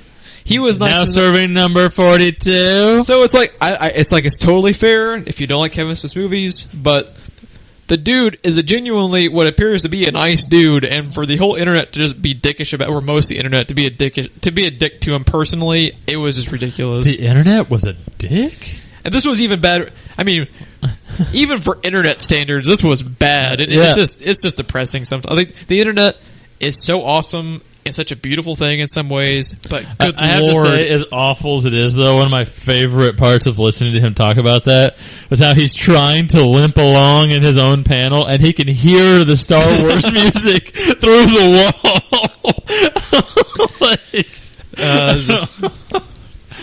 Oh God! It's hilarious to look back on it, but I can only imagine being in his shoes at that moment. That would have been terrible. But yeah, we're gonna move on to some other things that are popping up around the con, and that was they showed WARCRAFT for the first time. They had a 5-minute trailer for it, which did not leak. Somehow, have no freaking clue how that happened because everything always leaks. Maybe it did leak, but they murdered the person. I do not know but what they did have around the con was they had all of their costumes out, which are fucking fantastic. And one of probably the things that you would have, if you would have told me that one of the coolest things at Comic-Con is the WARCRAFT costumes, I've been like, dude, you're fucking joking. Because they literally look like a cartoon in the game. But they took the game graphics and made them legit. Especially the armor for the Alliance Knights. Like, the orcs look cool, but the Alliance Knights look like something straight out of Lord of the Rings, and I think you found earlier, isn't it actually the same props department? I found an article that said that I didn't go out and look for anything to substantiate that, but I definitely believe it by looking at these costumes. I mean, this looks like it is pulled straight out of the Lord of the Rings movies, but twisted into World of Warcraft. And it's really cool because they're able to have each faction in WoW has kind of their own thing. Yeah. And it's kind of cool because when they show like the knights in this from the Alliance, they can have like a Lord of the Rings look to them. Yeah. And then they can have the orcs. And the orcs look kind of like their own stylized but realistic kind of ish interpretation of the game. And we haven't even seen like the Tauren or the Undead or anything. We're getting really geeky with this part of it, even for our standards. But yeah, I can't wait for this actually now. Like, I'm really interested in just seeing... I was actually really like the Tauren. I'm kind of excited to see what they're going to look like. The big cow people. Yeah, I know. A lot of people are probably going to think that's fucking weird, but I always thought they were kind of a cool concept because even in the lore, they just kind of got sucked into the Horde. They're not really like bad people or anything. So it's... Also, they have undead, and how cool would it be if the undead looked like the Game of Thrones? Yeah, I know. That's what I was kind of thinking with the way we're going. Yeah, but yeah. And also... The trailer is supposed to be released in November because they released it for the con, but it didn't have complete special effects yet, so they really didn't want it getting out. Shield. It's gorgeous. All the little details in their suits and stuff, and their shields and weapons. It looks just amazing. That would be fucking ridiculous to use in combat. It would not look like that for very long. Oh yeah, like 3 seconds and it's destroyed.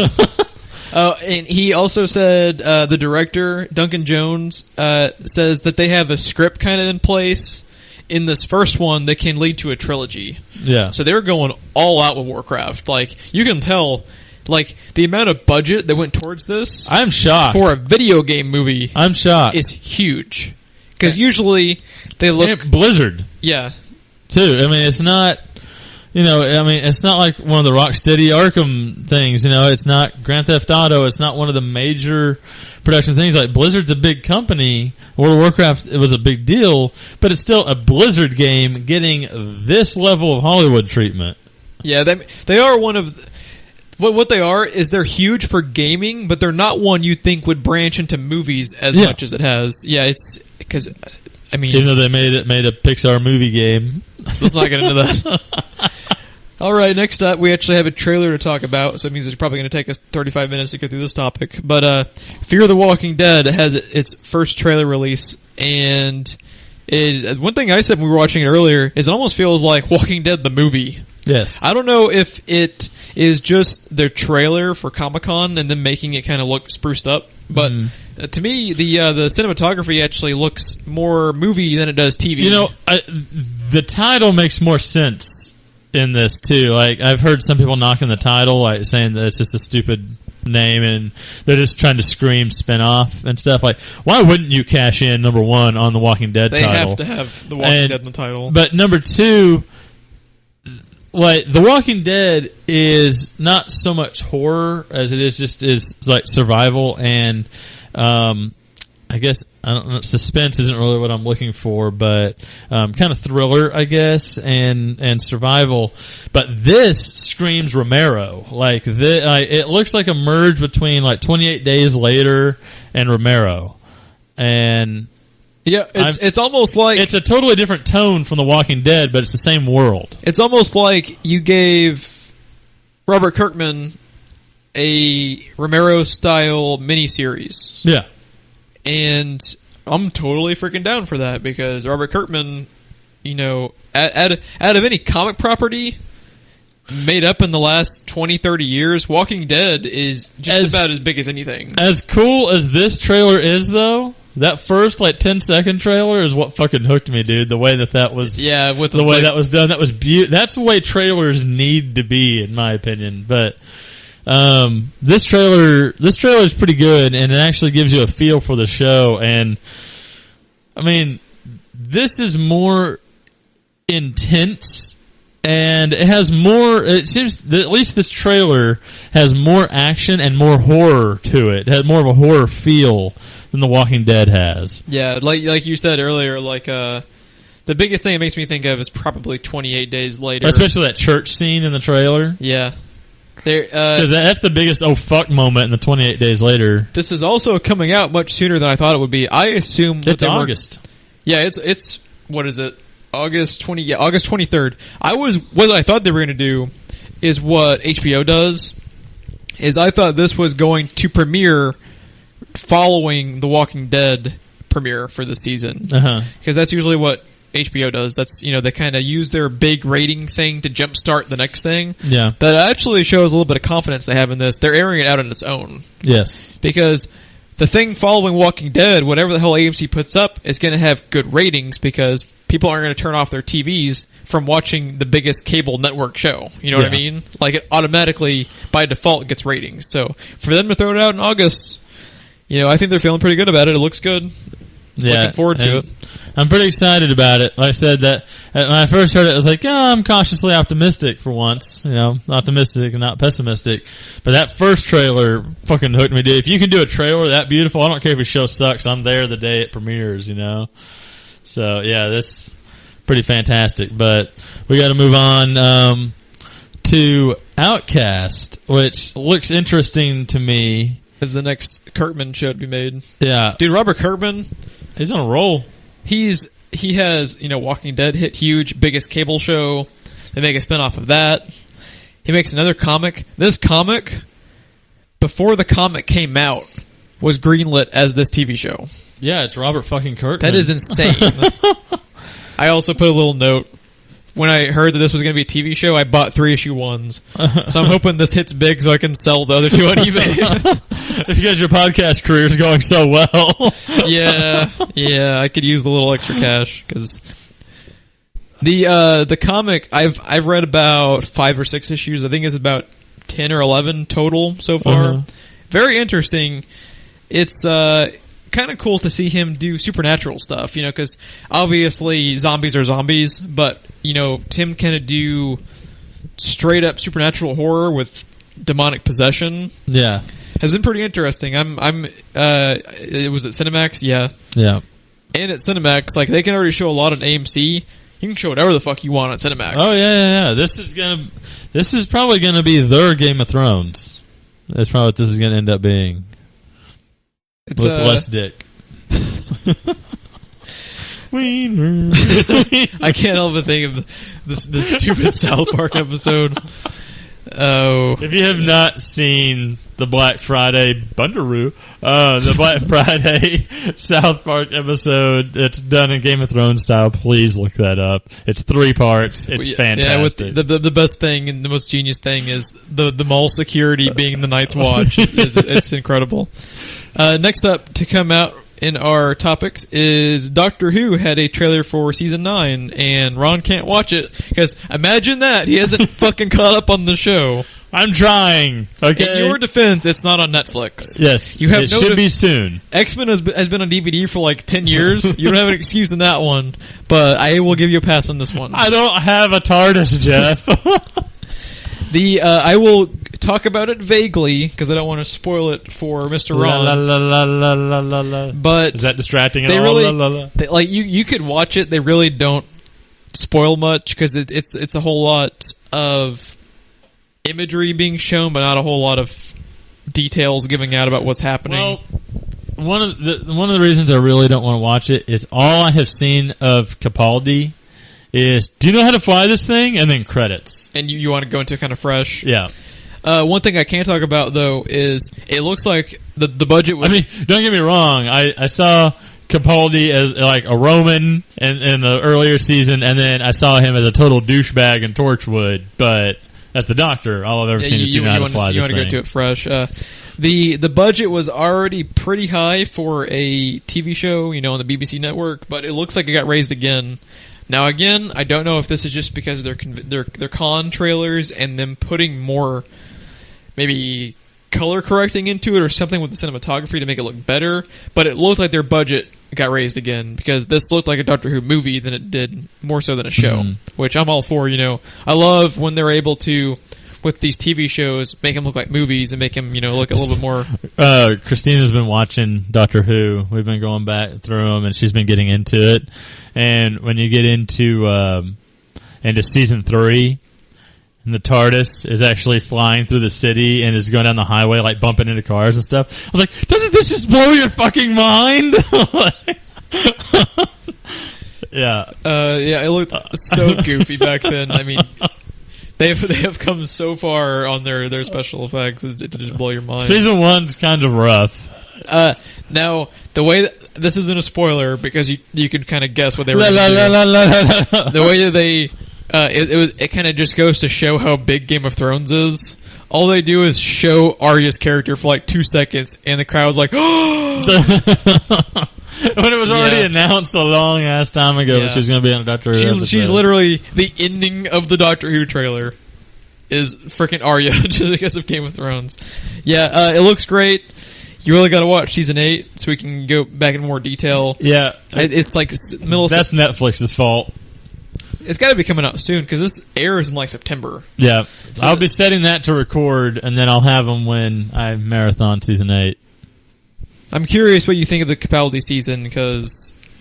Well, it's always rough when they first change doctors. Yeah, there's a couple episodes which are like fucking amazing, and a couple others where you're just like kind of looking at your watch and... Well, that's great to know going in. Thank you, Jeff. I appreciate that. And I didn't have to look at my watch during David Tennant and Matt Smith. It's very, very weird.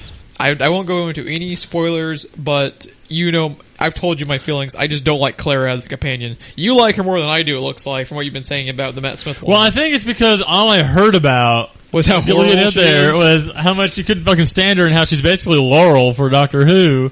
She's not that bad. That's what you said, though. She's not that bad. You compared her to Laurel. If I did, I didn't mean it. When we were texting. I might have been being hyperbolic because it was a text, but right now I'm saying, no, she's not. No one is Laurel bad. I'm like, come on, it's Souffle Girl. Yeah, I mean, I don't know. Just we'll get back to that one.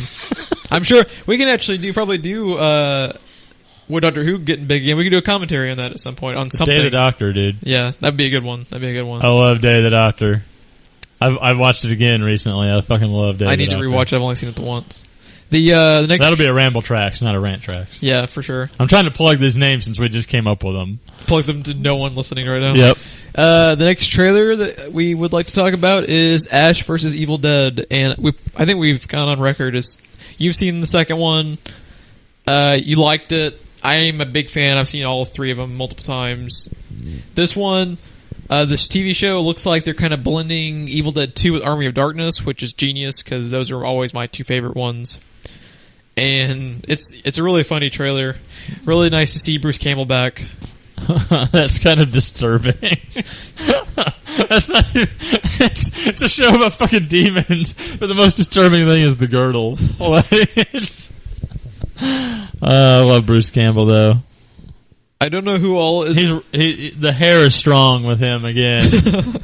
They really, really go out of their way. They even show footage from Evil Dead 2 in this trailer. And that's from Evil Dead 1 right there with the yellow car.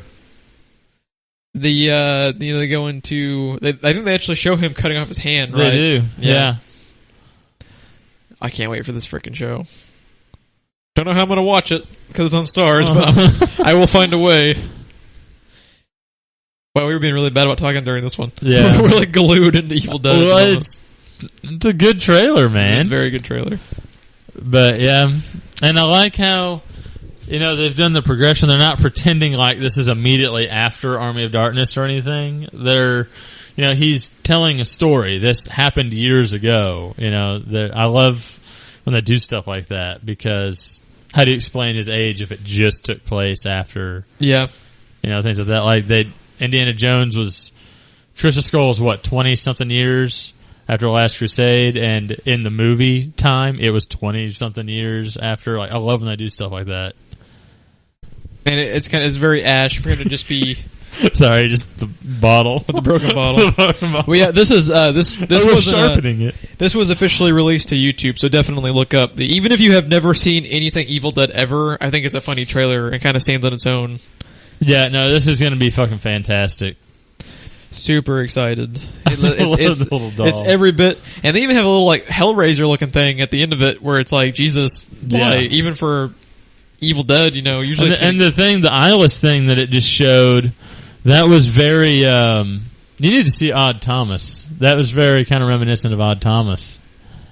I really like that movie. We should do that one too. So many commentaries we're never going to get through. Yeah, definitely watch this one. I'm super excited. I love The Evil Dead. I'm glad to have Bruce Campbell back because I am on record as not being a fan at all of the remake, reboot, whatever the hell you want to call it. Never saw it, so I don't know. Did not like it. I was, I guess, the only person on the planet that didn't like it for whatever reason, but I just could not get into that one. But we had more TV news. And that was the pilot for the Limitless show, which, if you haven't seen it, was a really, really cool movie starring Bradley Cooper. Yeah, I'm actually pretty interested in this. I think this has a lot of potential. They showed the pilot. They might have shown more. All I remember reading was that the pilot was premiered, and it had a big positive reception to it. The majority of people seemed to be, even if they weren't kind of sold on it going in, by the time they walked out, they were kind of hooked on it. Yeah. It was cool. I didn't think any way in hell they were going to be able to get Bradley Cooper back for it. Because what is it, CBS? Yeah. That's not very Bradley Cooper to go back to a CBS show when he is almost A-list now. Yeah. Getting Oscar nominations and stuff. So to see him go back, he obviously loves that property if he's going back to be in the CBS show. So I'll be checking that one out. If for anything else, at least give the pilot a watch, see if, I can get into it. Yeah, I might give it a few episodes and then jump into it. I like to do that. To marathon. Usually the pilot's the worst episode that ever aired of a show. So you don't want to watch the pilot and have to wait around a week? Yeah, just to see if I'm right or wrong and whatever my assumption on the pilot is. So, yeah, I might give that one maybe 3 episodes and then jump into it. But, yeah, I'm pretty excited for it. I really enjoyed the hell out of the movie. Very cool movie. So, and I think that if you really break down the plot of that, I think it's vague enough. You can do whatever you want with it in a TV show or whatever. So, yeah, I'm just shocked I didn't get the possibilities are limitless. Ron pun of the day. It's too fucking late. I already did my weak ass pun earlier. We need a drop for when the weak ass pun of the week. And have a drop for the Jeff facepalm that follows it. It's just a little. Yeah, we need to have drops like good podcasts. Maybe then we'll have people to listen to it. But you have to have a good podcast first. So since we're failing at lightning round, I'm going to go ahead and move us on because I'm fucking excited about this. I didn't even hear about this until we started getting ready to do the show. Good thing Jeff actually paid attention to Comic-Con. You're the Comic-Con correspondent. I would expect you to be involved with Comic-Con. You were there, right? You were walking around. I was there in body and spirit. Well, not body. In my brain. I was there. Shut up. In my dreams. So, Sci-Fi Channel and Comic-Con. Do you hear those things very often together? They did. Was Battlestar Galactica Sci-Fi? That was probably the only thing that never hit big. Was it Sci-Fi? I don't even know. No, I never watched it. I didn't get around to watching it either. But the Expanse trailer, check it out. Don't check it out on Sci-Fi's website. We tried. It was fucking awful. It doesn't even hardly work. So glitchy and terrible. But and it wasn't even the full Comic-Con one. It had a lot of the scenes from the Comic-Con one, but it wasn't even the full thing. So go to YouTube, look up The Expanse. Holy hell, I am stoked for this. It's based off a book series. I don't know if the book series is named The Expanse or if it has a different name, but I'm sure you can Google it and find out. But they adapted it into the Sci-Fi show. I added this just because I saw a Sci-Fi show kind of Firefly-ish with Thomas Jane. Yeah, and Thomas Jane fucking rocks that hat, too. I would watch it just to see him in that fucking hat. You and your fascination lately, I think we need to have a talk. But I added it just for Thomas Jane. We pull up the frickin' trailer, and it's got goddamn Mike Ehrmantraut. It's got Jared Harris, who is Moriarty and Sherlock Holmes. Tyrese. It's got Tyrese from Walking Dead. Like, they got a damn good little cast going. And there's like a few other people that are recognized, but I couldn't tell you what. Yeah, like it's written by Children of Men and Iron Man writers. I mean, I'm there. This show's got everything going for it. Except that it's on the Sci-Fi Channel. I watch a lot of their sci-fi original movies and stuff. So. Yeah, I'm just playing. They Battlestar was a big hit for them. I'm pretty sure it was Sci-Fi that Battlestar was on. Dominion is also sci-fi, right? Yeah. People either love that show or hate it. I watched the pilot. I couldn't get into it, to be honest. But I hadn't seen the movie it was based on. You haven't seen the movie? What's the movie? Oh God, it's so late. My brain's not working. But Ron's gonna look it up. It had Jarvis, right? Yeah, Paul Bettany. Oh yeah, dude, you would love it. I'll probably I don't even know how to spell fucking Dominion.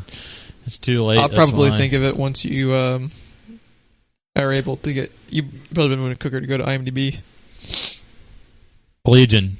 I knew it had it started with an L. Could not think of the word though.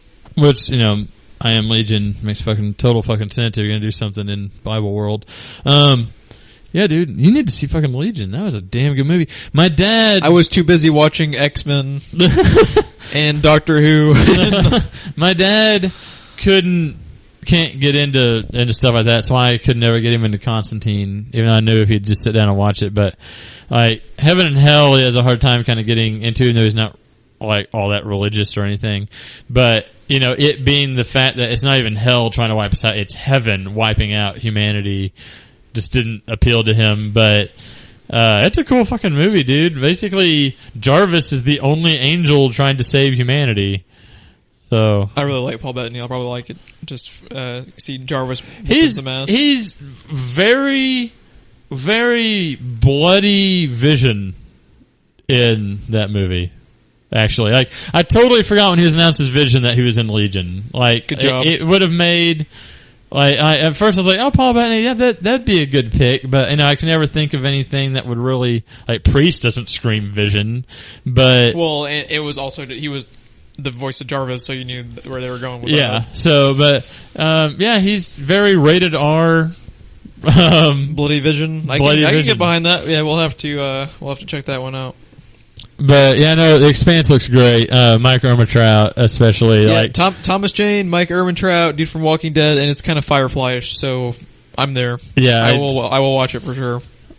I don't even know what's going on in this trailer. You don't even really care. You're just like, just conceptually in the cast, you're just like, I'll watch it. I don't give a fuck. Yeah. Again, it's one of those trailers that like it looks so cool, and I am totally confused, and that is okay. Yep. So let the show. Actually reveal the details. It's probably another one that I would give a few episodes before you start. 2 or 3 episodes. Because, like I said, the pilot... See, and that guy right there just showed... there's several people in here that I see in a lot of stuff that... You just can't place. I just can't place because they're in, like, everything. That's also the big thing that sells it. Like him. I don't know who the fuck he is. The writers of Children of Men and Iron Man. That's... Dude, that is fucking impressive. That's a good selling point. So... Yeah, I just... They show a little bit of a spaceship at the beginning of the trailer, but the rest of it's just kind of on board a spaceship. They don't really show much of it. So again, kind of like Firefly, you saw the ships here and there. But yeah, I think we would probably in the next episode we'll go back to maybe things we missed from Comic-Con because there's so much. Oh god! I mean, we kept pouring. I mean, we spent an hour. Apparently, it was a good year for Comic-Con, even though no one was fucking there. It was awesome. I mean, just mainly because of the trailers they were able to release. I mean, we got like an hour of just talking about 2 trailers. Yeah. Because they were so impactful. But, yeah, we'll probably be going back to maybe some stuff we missed in Comic-Con. Ant-Man comes out this week. So we'll be doing a review for Ant-Man. You think you're gonna see it like this week? Yeah. Within the first week? Yeah, for sure. It's got that Marvel logo at the front. I'll be there. It's got that red logo, that red banner. Writing, I think, yeah. I'm there. I got tickets for Saturday, so. And if you would like to check us out, we actually are up on YouTube now. Just go and search There Will Be Expletives. You can subscribe and follow us on there. You can follow more of our news updates on Twitter at TWBE Podcast and on Facebook at facebook.com/TWBE Podcast. And this was our Comic-Con special. Hope you enjoyed. For the none of you that are still listening to us. And we will catch you next time.